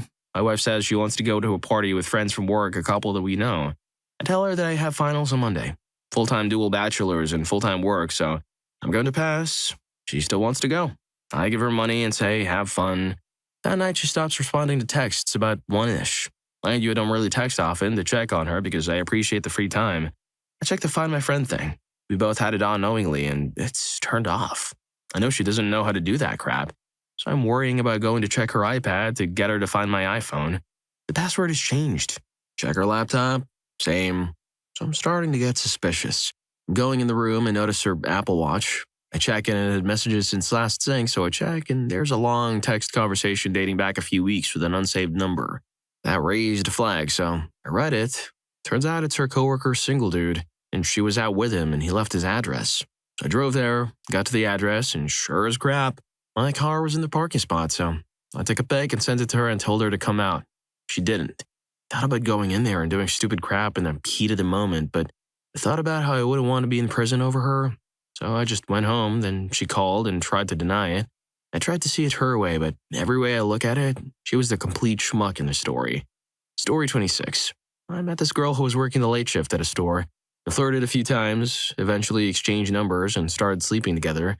After a few weeks, she invited me to go drinking at this crappy little bar she liked in the north side of the city. So we spend the night dancing together, drinking, and talking to people she knows. Eventually, a guy comes up to me saying, "Great to meet you, finally. Congratulations on the engagement." What are you talking about? I replied, laughing as I choked on my drink a bit. Guy gives me a quizzical look and says, "You're here with Corey. It's Paul, right?" I raised an eyebrow and pointed a thumb to my chest, stating, "Nah, man, name's Kyle." We stared at each other, watching each other realize what was playing out in this fateful night. Corey was engaged to a guy named Paul. I was the other guy. Paul worked out of town for weeks at a time. It was actually interesting. I literally could see the world travel around the small bar, drastically changing the vibe in the room. We laughed shortly after. She brought me the guy she was cheating on her fiance with, to her favorite bar. She brought me to a place full of friends that at least knew her well enough to know she was engaged to a guy named Paul, not Kyle. Messed up stuff. Didn't see her again after that. According to Facebook, Paul and Corey are currently married. Story 27. This will probably get buried, but I have one. My ex was overseas on tour and missed his sister's wedding, which I went to as a bridesmaid, even reading a message from him to try and ease the sting of him not being there. I just got home and got a phone call from his mom that his grandmother had passed away. His mom had tried to call him to give him the news and had been unable to get a hold of him, needing to leave a message. At the end of the phone call, she said, "Oh, by the way, did you know that he's in Rome on his leave? He was supposed to let me know when he got leave so I could meet him in Europe. Instead, he skipped out on his sister's wedding so he could go to Rome and on a cruise with a coworker that he was fooling with. Needless to say, he was an ex very shortly after that." Story 28. We were talking divorce and officially separated while he was still overseas deployed. He'd flown back for 2 weeks R&R and would head back overseas due to his request to extend his time there. I thought we were going to talk things out, but I picked him up at the airport and he was stone cold. We went back to our apartment and talked for an hour or less when he said he thought divorce was best and, he had to get going. He was picking up a friend at the airport and staying with her for the 2 weeks he was back. I was in shock. Fast forward several days later and I was on his computer printing off a CD label, dating myself here, when the art program showed several hidden files that had pictures in them. The folder was labeled with a woman's name. I opened said folder and there were saved explicit detailed emails and photos that dated back long before he and I had started having trouble. No wonder he wanted to extend his stay in a war zone. He was fooling around with an NCO under his command. We had then coordinated to fly in 3 hours after him so they could run away together after he told me it was over. I never even saw that coming. Story 29. Things were rough between my long-distance girlfriend and myself, but I wanted the relationship to work so bad. Money was tight, so my parents supported me by partially paying for a ticket to fly over to where my ex lived. A few weeks before I was flying to visit my girlfriend, my best friend passed away, and I was completely devastated. I reached out to my ex to seek some emotional support, but she was being particularly difficult to reach out to. I called her, maybe 5 times in an hour out of desperation. Finally, I get a response with a text that reads, "This is your boyfriend. Will you please stop texting her?" At Eventually, I get an actual text and a call from my ex, denying everything. I couldn't confirm at the time whether or not my ex was actually cheating on me, but I eventually found out from her friends that she was indeed cheating on me. This was a few years ago. I'm doing pretty good right now, and I'm in a very happy relationship. But man, does it sting just remembering all I went through that day. Story 30. Oh wow, how sad. My story. It was 1999 and I was PG with baby number 2. Went to a pottery party with about 15 other ladies. I knew one of them. We're talking about her birth stories, and one girl mentioned how she was on a date on 4th of July and saw his sister-in-law went into labor. He was hammered, ignoring the pager. Finally had enough coffee to haul off in his Harley to the hospital at around 5 a.m. She mentioned his beautiful blue eyes and tattoos. Meanwhile, my friend and I are looking at each other with crazy eyes because that's my birth story with baby number 1. I asked the girl if his name was Jack. She said yes. I said that wasn't a sister-in-law. That was his wife, and that's me. She lost it. She had no clue he was married. She cried and apologized, but swore she never saw him again. Did you guys fool around? She covered her face and sobbed. They hugged her and went home. He lied so hard. A week later, he was hurt by a neighbor and nearly passed away. Months of rehab, I have baby number 2. He got a massive settlement from the 6 figures, and he spent all of it. I filed for divorce on my baby's first birthday. Today, son number 1 is in the army, and son number 2 is just as awesome. Jack is still an intoxicated schmuck. Whew. Go figure. Story 31. My ex lived with a few of my other good friends in a big house. I had plans to come over and hang out with one of my friends, and I was going to smoke with her, and probably end up crashing with my girlfriend for the night. Well, on my way over, I get a text from my friend saying something along the lines of, "Never mind coming over, I think I'm just going to crash," or some other lame last-minute excuse. Well, I still end up heading over because even if she's going to sleep, I'm sure one of the other 3 roommates are down to kick it, and if all else fails, I can just kick back with my girlfriend. Well, I end up getting there, and my friend is wide awake, smoking in the living room. Weird. She's acting super weird and insists I don't bother my girlfriend right now, which is even weirder, but I obey her request and continue to smoke and BS. After we smoke, I say I'm going to go upstairs for a bit and see what my girlfriend is up to. Before they could stop me, I'm already heading up the stairs with 2 of them following me. I hear some odd sounds coming from the other side of the door, so I swing it open and there's one of my friends absolutely pounding my girlfriend. Immediately, the other friend who followed held me back, and good thing he did because I was absolutely ready to start swinging. My girlfriend was extremely surprised, and so was the homewrecker. The worst part is, that wouldn't be the last time that happened to me with her. It took me a while to learn my lesson with her, and now I know that trust needs to be earned, not given. Either way, I think I came out on top. Izzy, my ex, put on some weight as she got older and definitely is not looking the best anymore. I also was able to get a little revenge. Are you going to share the revenge with us? Story 32. I had a boyfriend in high school who was a couple years older than me, so no longer in school. I was 16 and he was 18. I'd been dating off and on for a year or 2 by this point. His younger sister is in my lit class. She comes into class and is a wreck, crying her eyes out. I ask what's wrong. He informs me her brother, who I am dating, and his girlfriend just suffered a miscarriage. I'm like, his girlfriend? Yep, dating me and someone else. I'd love to say I learned my lesson with him, but no. We continued to date like this until I was 18 and pregnant with my oldest son. Our son is 11 and has never met him. He married the other girl, but it ended in divorce with 2 kids. His new wife has 2 kids of her own and 2 with him now. Story 33. Came home early from work on Christmas Eve, mind you. As I pulled into the parking lot, I had a weird thought of wanting to see if there were any cars I didn't recognize. Thought it was a silly thought, so I parked my car and went inside. As I walked to the top of the stairs toward our bedroom, my husband immediately walked out and closed the door behind him. I had to ask him twice if there was a girl there, and he finally said yes. He also made me stand in the kitchen so I couldn't see who she was as she walked out. It took me 3 years before I could enjoy Christmas again. What's the worst cheating story you've ever heard? Couple was together for 8 years, both working at sea on the same ship for 8 to 11 week trips. Bought the house and heading towards marriage, kids, etc., etc. Started an 11-week trip and noticed something wasn't right. Girl had fooled around with another crew member on the trip off and wanted to be with him. Guy had to watch the start of the new relationship while in a floating prison, and due to his qualifications, couldn't leave the ship. Source? Me. I am that guy. This happened about 12 years ago. It was 4 years before I dated again, but honestly, I still struggle to bring my walls down and really let anyone in. I had to stay on board as the company needed my engineering qualification to operate legally. They had no one to cover for me. They really did try, too. I'll finish with a good note. While sitting on the stern for hours, it was followed by something glorious that got me through. Maybe it was my guardian angel, maybe divine intervention. Call it whatever you want, but it was amazing. I'd finished my inspection rounds, which was usually around 2 a.m., sitting there wanting to jump as I felt my whole life had already ended. I was just there for the ride.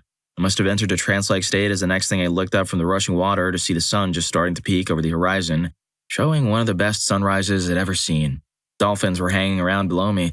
Seabirds were cruising, and I don't know exactly what it was, but the whole combination just made me feel like nature was there for me. But she also didn't want me to join her. So I guess my take from all this is that if you're ever in a position this low, and you think ending it all is the only way out, find the one thing that you love and hold on to it tightly. Life will always get better. Trust me, it will get better. Mother Nature, I love you.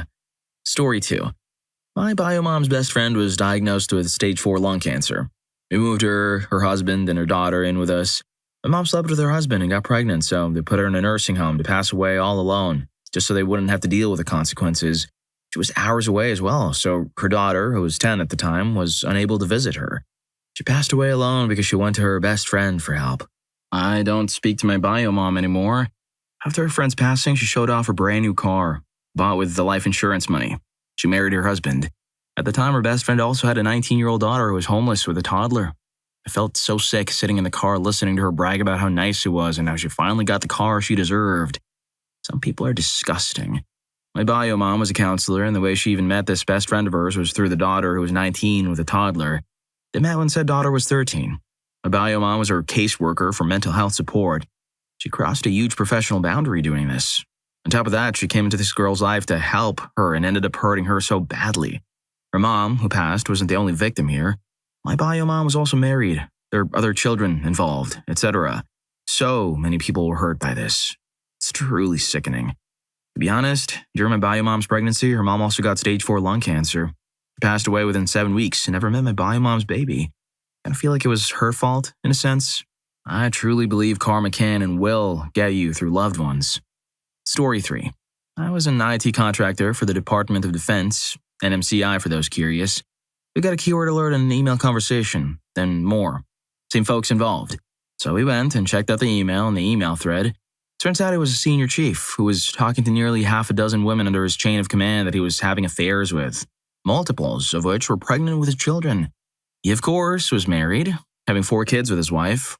What started out with a, hey, you're not supposed to discuss that on a regular email investigation, turned into a massive scandal, wrecking multiple marriages and turned into a whole lot of meetings with his very angry CEO. Don't do stupid crap on company email, and really don't do stupid crap on DoD servers. Just don't do stupid crap in general. Story 4. One of my wife's cousins passed away of cancer after a 30-year marriage. When her husband was clearing out her home office, he found a box of diaries, receipts, letters, hotel keys, etc., detailing the hundreds of times she cheated on him with random guys throughout their whole marriage, going so far as to take their daughters to meetups and gaslighting them about what was happening. Story 5. My friend was partying with her boyfriend and some other people. Her boyfriend fooled with another girl on the same couch as her while she was passed out. She woke up part of the way through it and just didn't know what to do. Story 6. Not me, but my best friend. He was madly in love with a woman and wanted to marry her. They lived together and were very happy. As a birthday gift, she bought him a plane ticket so he could fly out to see me. While he was with me, he would talk to her every so often. Every time he got off the phone with her, he would tell me something just wasn't right. His spidey sense was tingling. He came home to find evidence that she had someone over at their place. She initially denied it, but eventually she admitted to having a male coworker in the house. Her buying the ticket was just a way for her to have the place to herself for a 3-day fooling around. My buddy was devastated and heartbroken. It took him years to recover. This was many years ago. My buddy is doing just fine and is in a happy, healthy relationship. The woman in the story, not so much. She bottomed out in life. Substances and alcohol eventually took over. Last I heard, she was quasi-homeless and had to shack up with a much older, controlling man just so she could have a place to sleep. Everyone got what they deserved in the end. Story 7. Former colleague of mine in his mid-30s was living with his long-term girlfriend and they had been shopping for engagement rings. He comes to work one day and early afternoon receives a text from her telling him she's seeing someone else. Has packed up the house and moved out to live with the other guy. No apology, no further explanation. She then immediately blocked him and left him to deal with the rent and the other bills on his own. He was a nice guy. It was horrendous to see that happen to him. He's now happily married. To someone else, of course. Story 8. I ran into my ex-wife's mother at a bar with some guy like 10 years after we separated. Said hi and disappeared quickly. 6 months later, she's in the local paper. Apparently, the guy she was with was her paralyzed husband's brother that she was fooling around. She ended it all in jail after being arrested for trying to hire a cop to end her husband. I was so relieved to have gone away from that craziness and surprised my ex didn't ask her to make it a 2-for-1 special with me thrown into boot. Story 9. My cousin told me this while he was in boot camp. There was a guy who had a girlfriend or wife and a girl who had a boyfriend or husband. One day, the boy and the girl decided to cheat on their significant other the day before graduating from boot camp.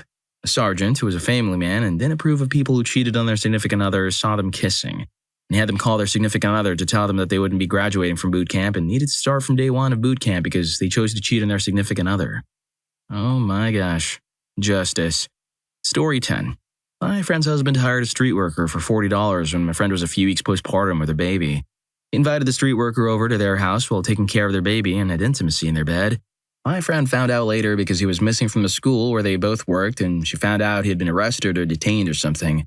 I forget exactly, because he had gone to the police to report that he was being blackmailed. The street worker had started blackmailing him, and he went to a loan shark to get $1,000 to pay her off, and when she demanded more money, I guess he decided he couldn't keep paying and tried to report her to the cops and tried to lie about his involvement. The cops obviously were suspicious and found out he had hired her. He was fired from his job at the school, and it crushed my friend. To add insult to injury, her mother-in-law blamed her, saying that she hadn't slept with her husband during some of the pregnancy. It was causing her a lot of pain at the end of her pregnancy, and she physically couldn't. She's still with him. I hate his guts so much, and it makes me so furious that she's still with that schmuck. Story 11.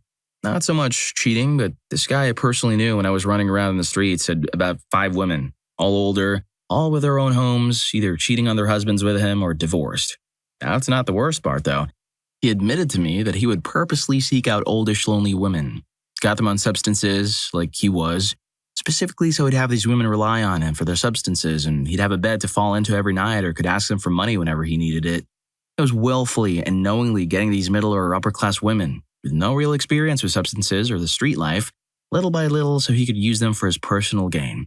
That was his hustle. That was his job. It's literally what he devoted his life to doing. When he first told me, it blew my mind that I was talking to a bona fide psychopath. I'd like to say that I cut all contact with him after that, but at the time, he was my dealer, so I didn't. Dude would tell me stories of how he had these chicks wrapped around his finger, how he just got $500 from this one chick because he fed her some story about his rent, and tomorrow, he was getting $400 from the next one because he fed her the same story.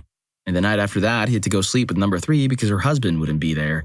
We juggled him like it was a business, because to him it was. Crazy as heck. What kind of business model is that? Story 12. I know someone who regularly cheated on their out-of-town girlfriend. I guess he was going to cut all that out when she finished her advanced degree program out of state. She moved to his state and they got an apartment together. While in the shower, his phone is buzzing with messages. He finds the girl's username, sending all these messages, and decides to send her a direct message from her own account. And the other girl is completely honest with her. I know who you are. I fool around with your boyfriend all the time, including last weekend at your new apartment, in your bed, etc., etc. Story 13. My mom told me the story about one of my dad's old colleagues. She was an acquaintance of his wife. They'd been married for years, an older couple.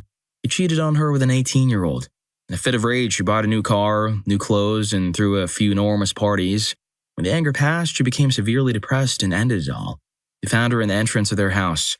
They had kids too, but I think they were in their early 20s by then. Story 14. When I was a police officer, a coworker found his wife in bed with another police officer from the same district. Wife would tell the lover about the husband's week schedule, and the lover would have his change in order to have intimacy with the wife while the husband was working. Problem was, one day the husband got dismissed 3 hours early and went back home without texting his wife first. He had some suspects, but could never imagine about another police officer. No shots were fired that day, luckily. Story 15. I was working in IT and needed to perform manual backups of sales laptops.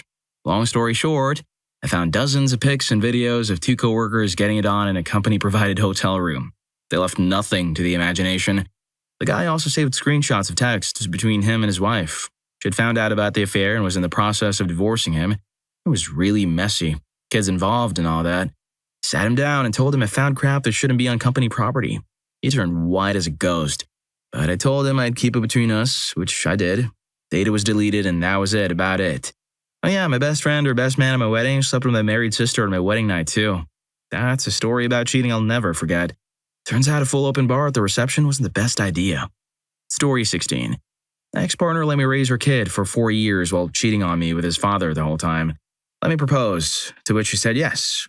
Then one night, after me paying up his month of private nursery fees and putting him to bed, I came through to her telling me to leave or she'd call the police and tell them I had broken into the house and never to contact them again. They bought a house together now and are seemingly doing well, while I still haven't fully recovered and don't know my own self-worth. That's a shortened version of events. Story 17. I worked in a factory. We will call them Ben and Sarah. Ben was a supervisor of maintenance and Sarah worked setup, sort of a maintenance person specialized for that specific production line. Ben's wife was diagnosed with terminal cancer. When this happened, Ben started cheating on his wife with Sarah. He quite a bit of money and promised Sarah that after his wife passed, they'd move away to a beautiful cabin in British Columbia in the mountains. I caught them having intimacy in the maintenance office one midnight shift. I didn't report it because I was a dumb 21-year-old. Long story short, Ben promised Sarah the world after his wife passed. Well, his wife ended up beating this terminal diagnosis and he broke it off with Sarah. This literally drove Sarah insane and she was forced to check into a mental hospital. I never saw her again after that. I hope bad things happened to Ben. Story 18. There was a malpractice case report in their medicine subreddit. There was a guy whose wife tells him she wants a divorce. He leaves and says he's going to end it all. She calls the cops and they find him alive. They take him to the ER and the ER doc assesses him and determines he's not a risk to himself or others. He's discharged from the ER, goes home and attends couples counseling with his wife. 18 days after being discharged from the ER, he ended it all. Almost immediately after that, the widow starts openly dating another man. She wants to file a malpractice lawsuit against the doctor who assessed him, but it turns out that the doctor passed away 4 days before the guy ended it all. So she ended up suing his widow as the representative of his estate, and she didn't want to go through a trial, so she settled for a few $1,000,000. Then it comes out that the woman was already in a relationship with a new man before she even brought up the divorce. So to recap, a woman cheats on her husband, leads him to end it all, and sues his doctor's grieving widow. What? Story 19. An ex was at a party with her then-boyfriend, but she wanted to have intimacy with another guy, so she gave her boyfriend 2 really strong pills telling him they were substances. This was 90s Scotland, so people were given pills like Smarties without asking too many questions. When he passed out, she went upstairs and did the do with the other guy. Story 20. Years back, in my early 20s, there was one guy who was in my extended friend group. They didn't know him that well, but he was a friend of a friend, and we would occasionally find ourselves in the same social gatherings. They just started dating this girl. She was maybe a few years younger than us, probably about 18 to 19. They were at the very start of their relationship, so I don't know if they were exclusive to each other. But people knew they were dating. A bunch of them went out on a night out. I didn't go out, but I heard about what happened later on. This friend of mine got extremely intoxicated. The girl he was seeing helped him back to his house. His dad was still up and heard them trying to get into the door. This was the first time the girl had met his dad. The dad helped a friend to his room, then invited the girl in for a chat and to get to know her a bit. The girl ended up fooling with her dad that night. I don't know whether this is a funny story or a sad one, but dang. Story 21. The day my brother was born, my father was in the hospital with my mom for the delivery. Told her he wished she wasn't the mom, and then went and spent the night at his girlfriend's house while I, 5 years old, stayed with my grandparents. He was a long-haul trucker and was back on the road immediately after, so my mom brought my brother home from the hospital alone. Had a 5-year-old me to take care of and a dog as well, and it was a C-section birth. No idea how she did it. Anyway, my brother and I are both well-adjusted adults. I do get pretty sad when thinking about my childhood, and I've never cheated on a partner, and I'm a good father to a wonderful 2-year-old with another baby on the way. I have a bunch of other terrible cheating stories from my childhood if anyone is interested. Story 22. This one posted a few days ago where the husband worked long hours and was on an unusually long business trip, busting his back off. He came back home accomplished as he got the promotion of his life, and he and his wife would never worry about paycheck to paycheck living again. Instead, he found her cheating with a man who understood her religious beliefs. She came to Reddit trying to get sympathy from the masses. In my head, I imagine the man is as happy as a dog when humans arrive home. Can't contain his joy and can't wait to show his wife that he went above and beyond for his family. He contributed, and it was worthwhile. The moment he saw her, he shut down hard. Walked away and didn't speak to her for 10 straight days. My heart breaks for that guy. And she deserves nothing but pain and sadness. Story 23. My mate was 16 when he fell in love with a girl it turned out he knew when they were toddlers. She got pregnant. He gave up a training course to work as a builder for instant money.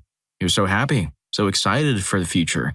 Went on holiday, cheated on him repeatedly, and when he found out, she blamed him for her behavior. They split up. She put up posters around where he lived with a picture of him accusing him of all sorts. She completely humiliated him. He tried to take his life. He survived but ended up in a place at the age of 17 surrounded by users and kitty fiddlers recently released from prison. The poor guy ended up a user and never recovered. I lost contact, and the last time I saw him was shortly before my wedding 18 years ago. He was clean, but mentally wasn't the same. Story 24. One day I got a call from a friend who I would see every few months. He was mad and crying and said he needed someone to have a beer with and to talk to. I went to meet him at a local bar and he was losing it. He started telling me the story that a few months ago, a mate he went to the military with had fallen on hard times and become homeless. To help him out, he paid for him to get a moving truck and move all his stuff down to his house to live with him for a while to get situated. He moved in. My buddy got him a job somewhere and he was doing great and much better for himself. Well, one night my buddy woke up in the middle of the night and his wife was gone. He looked around the house and couldn't find his wife anywhere. He noticed his buddy was also gone. He went out to his driveway and his truck windows were all covered in steam. He opened the door to see his wife having intimacy with his buddy. He said he ran in the house, infuriated, I guess just to grab something. He ran back out, but his buddy was gone, and his wife was still getting dressed in his truck. They ended up getting divorced, and he was single for several years, doing his thing. I only really see this friend on social media now, but I see that he and his ex-wife got remarried and had more kids together. I don't know how he accepted her back after that scene. If you're enjoying the video, don't forget to hit that subscribe and like button for more videos like this. Story 25. My buddy divorced his wife of 10 years because they had problems with finances and she was overspending. For context, my buddy does not pay attention to things very well and is very oblivious. Anyways, they both remarried and her next husband was a bit more attentive and discovered she had been living a very double life. And by more attentive, I mean their first child was not the same skin color and she confessed that all 4 of her children belonged to other men. DNA tests my buddy asked for confirmed that only their second child was actually his, so this also exposed that she was intentionally getting pregnant by other men, and my buddy lucked out. Story 26. This was a long time ago. Girl I was interested in told me she recently broke up with her boyfriend but still lived with him. One night she told me he'd hurt her. They brought some of her mutual friends over to her place to help her move out. The ex-boyfriend came home to see all of us standing there moving furniture. My friends and I are heated when we see him. We confronted him, roughened him up a bit, pushed him up against the fence. This guy didn't say a word. He looked like he was about to cry. It was just weird. We thought he'd fight back, but he didn't. We grabbed the rest of this girl's stuff and we leave. The girl and I ended up dating seriously. It's now years later and we've been living together for a while now. Things were going well in the relationship. We start arguing a lot. She starts instigating fights and leaves the home more. I get a random call one night from a guy who says I need to stop hurting this girl. For the record, I've never put a hand on this girl or any girl, ever. He shows up one night and we have a fist fight in front of my apartment. Turns out she's been feeding this guy lies about me being cruel and that they've been fooling around. This is the same thing she did to me when we first met. When I had to talk with her a week later, she admitted to making some of that stuff up when we first met. Yeah, you and your buddies were like cops that just listen instantly to false accusations. Story 27. I moved across the country to marry a guy I met online. We have no issues and we've been married for 16 years. I made a new friend and one of my old friends from my hometown called me when I was with a new friend. They flirted over my phone call and ended up long-distance dating. Now my friend from my hometown, Sally, was known to be a bit of a witch. She'd done many things that I honestly shouldn't have remained friends with her over, including having intimacy with my boyfriend who later came out as gay. Wild tangent, sorry. Needless to say, I should have been kinder to my new friend, Kent, and explained better who she was and not to get involved. Anyway, Sally comes out and stays with him for a week, leaving her child with her mom. When she gets back, she admits to cheating on him because she has a high drive. He forgives her and says that it is tough to feel that way and that in the future, if she's feeling that way, she should talk to him. She takes that as, call me if you want to cheat on me so it'll be okay. One night at 3 a.m., she calls and wakes him up to ask if she can have intimacy with this group of people from a bar. He said, sure, do what you want because you aren't in a relationship anymore. Kent still hasn't recovered from that relationship and it has been 13-ish years. Story 28. I had 2 good friends in college and all 3 of our wives cheated on us. I was first in line. My best friend of 8 years and wife of 3, B, came home at 6 a.m. from another man's house. She started acting differently from meeting him and another couple at her new job. It was truly strange and unexpected. It got us into counseling, but this happened shortly thereafter. I asked her to pack her crap up, which she did without a word, and I drove her back to his place and said, she's your problem now, schmuck. Next came my friend Q, who married his high school sweetheart. She came across as the squeaky clean girl from next door who, in fact, played Alice in the Wonderland as a character actor at Disneyland. A number of years into their marriage, she confessed to cheating on him with his best friend. This was on the eve of their anniversary, and they had tickets for a getaway to the Bahamas to celebrate. He told her he'd not be joining her, so she went alone. When she was gone, he had a paternity test done that indicated he was not their child's father. Their marriage ended, and she took their daughter with her. The last was my friend D, whose wife, O, cheated on him while she was out of town. I had happily remarried, going on 31 years now, and we were best friends with this couple. Although they never told us the situation, we suspect that as much, as they stopped getting together with us. She completely changed her appearance from J. Crew barn jacket girl to witch, and he looked as though he'd been through the ringer. Some months later, I got a call from my friend Q. He told me someone had seen O coming out of another guy's apartment early one morning and asked whether she was having an affair. I asked who it was who told him that, and with a lot of coercing, he finally admitted it was my ex-wife. The truth came out, and D and O split up. He remarried and now has children. Story 29. There's one on Boru. The wife survived cancer, dude supported her all the way. She makes it through, and they start checking off bucket list items. Her friend had convinced her to ask for a hall pass. Husband denies the pass. Wife says she's going to do it anyways, and he should be supportive. Hall pass was for a coworker that was leaving, but always attracted to her. Husband follows her to the going away party and watches as she leaves with a coworker. Husband packs his things and leaves. She threw away a supportive marriage for a brief fling. Ended up blaming the friend for convincing her to go along with it and ending the friendship in hopes of getting her husband back. Which, by the end of the story, didn't happen. It shook me until I could give my wife a hug. Story 30.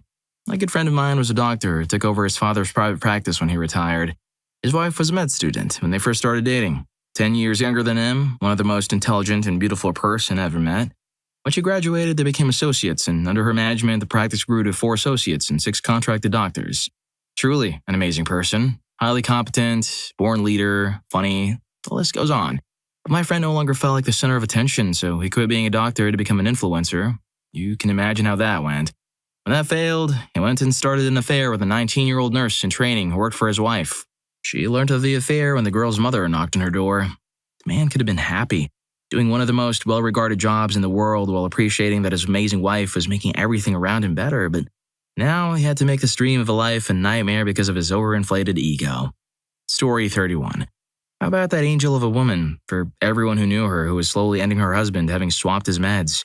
The husband, my very good accountant and a hardworking man, was growing weaker every week until he stumbled on a piece of mail by chance. She had failed to shut the computer down and put it to sleep instead. The mail popped up as soon as he wanted to use the machine. On it, she was planning his passing with a lover, telling how good she was at being stealthy. The irony. She got rejected by her family and her son, 17, but as far as I know, she got out lightly because her husband didn't actually pass away. It's my understanding the lover dropped her pretty soon after she got kicked out of the house. I don't trust people easily, and this story is one of the reasons. Story 32. I know a woman who has been cheating on her high school sweetheart, who joined the Navy, basically since the job. They all sort of assumed they had an agreement because she was very fixated on being not like other girls and having wildly inappropriate levels of friendship and intimacy with all of his male friends. She found some trashy divorced guy 20 years her senior with a daughter 8 years younger than her at her office and proceeded to carry on a year-long affair, including interstate travel, and finally had to come clean to her husband when it got too obvious with her lies about travel falling apart. They got divorced, and it turns out she'd been fooling around basically all his friends the whole time. She fooled with one of his close friends at a group cabin trip where the friend was literally also having intimacy with another single mutual friend on the trip. She's a disgusting, selfish, terrible person. But there's at least some universe resetting itself with her because she's now stuck herself in a relationship with that guy, who treats her so badly while she intermittently cheats on him. She's setting herself up to be miserable for the rest of her life. What makes me ill is the husband still doesn't know all these dudes who claim to be his friend, with so much energy about the divorce, are still socializing with him. Have all been joyfully sleeping with his wife sometimes while he was literally asleep in another room. I'm not close enough to the situation to actually say anything, but it really is one of the most upsetting things I've ever known about in terms of people being absolute monsters to those they purport to care for. Story 33. Supported my ex for almost our entire relationship. 17 years in total. Married almost 10 so she could go to college and get her master's degree.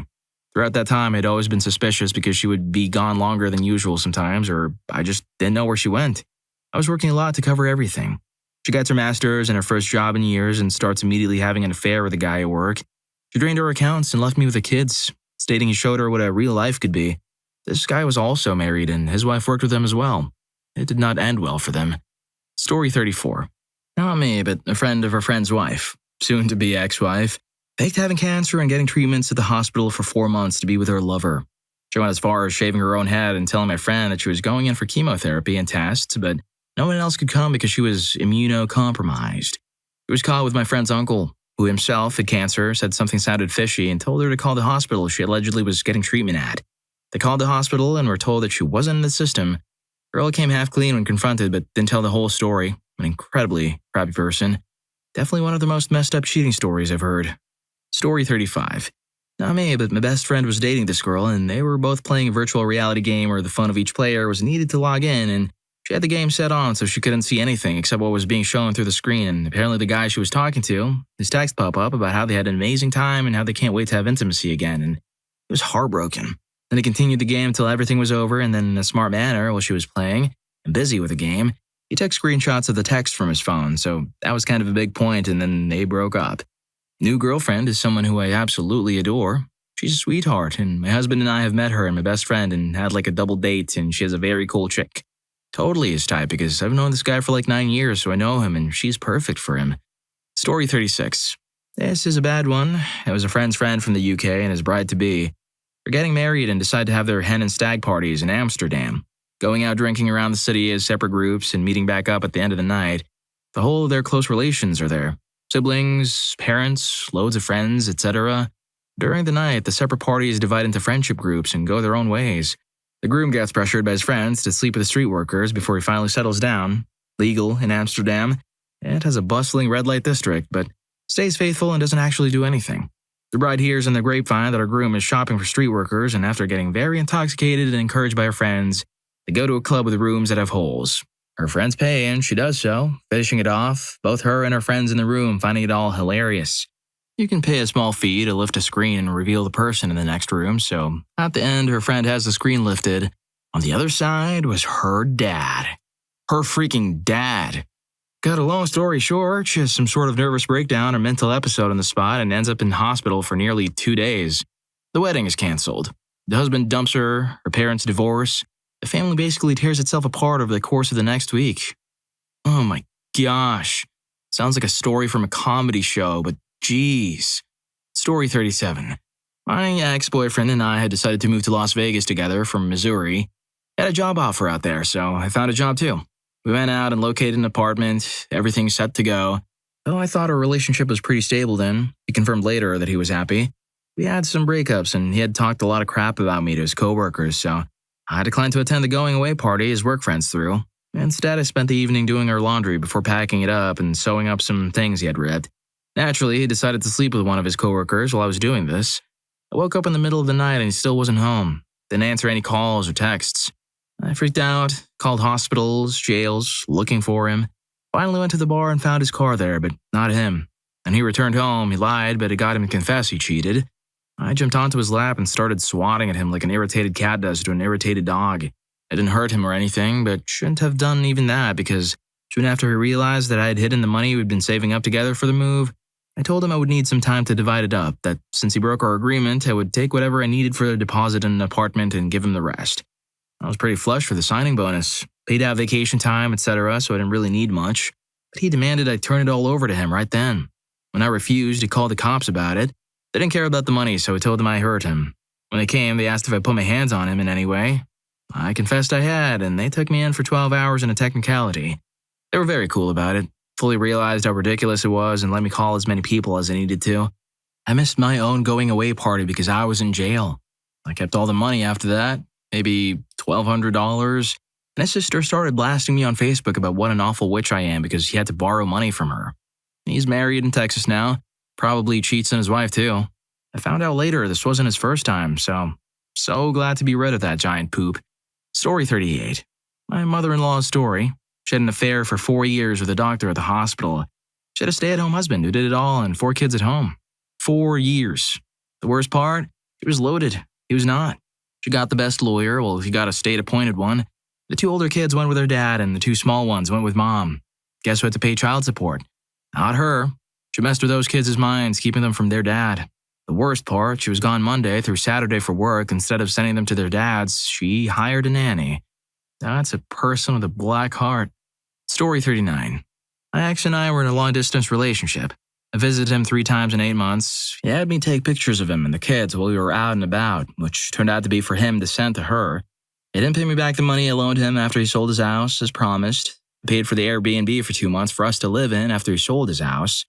I went to see him to help clean the house to sell. He took pictures of the Airbnb. That also turned out to be because he took money from the other woman to help pay for the Airbnb and other things. After I found out about the cheating, he proceeded to hurt me, screaming in my face because I looked through his phone. And he called me cruel and controlling because I went through his phone. He's great. Oh, I should mention he said I ruined everything and ruined his birthday. Story 40. Friend of mine when we were in college. He was dating this girl for about a year. I'd actually met him through her because we knew her first. He decides to spend a year studying abroad. He, being a broke college student, scrimps and saves every nickel and dime for months so that he can go see her over winter break. He gets the money together and flies out. She meets him at the airport and introduces him to her new boyfriend.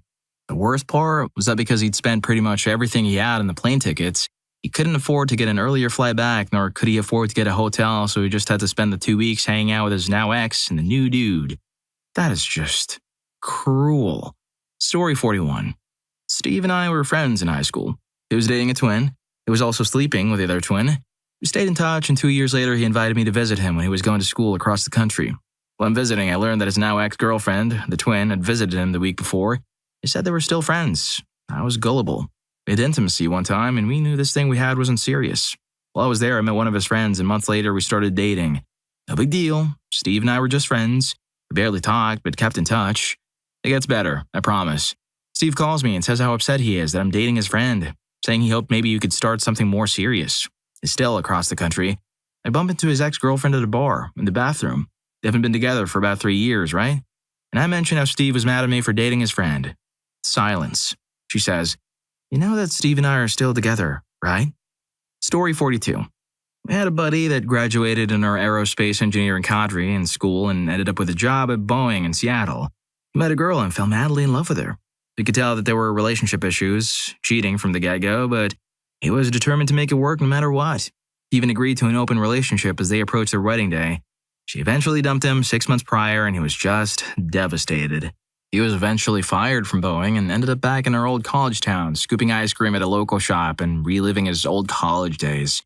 He's a great guy and didn't deserve any of what that woman put him through. Story 43. About 7 years into our marriage, my wife and I were having a rough year and barely any intimacy. A year or two after that, things were good again, and we had our first child. When our kid was about 3, I got a phone call from an old friend who told me he accessed his wife's phone and found text messages between my wife and his, where they were both confessing all the terrible and dishonest things they ever did. They said I should try and get my wife's phone or confront her. Having a young child at home made it very difficult to have a conversation of this nature, but I told her to tell me the truth or I would ask my friend for the details. She confessed to having an unrequited crush on a coworker and terminating a pregnancy. The coworker was the one that took her for the termination, but she insisted the baby was mine and she thought our marriage was almost done. This was about 13 years ago. I will never believe it wasn't the coworker that knocked her up. Well, if you like these stories, here's more. YouTube thinks you're going to love this. Catch you in that video.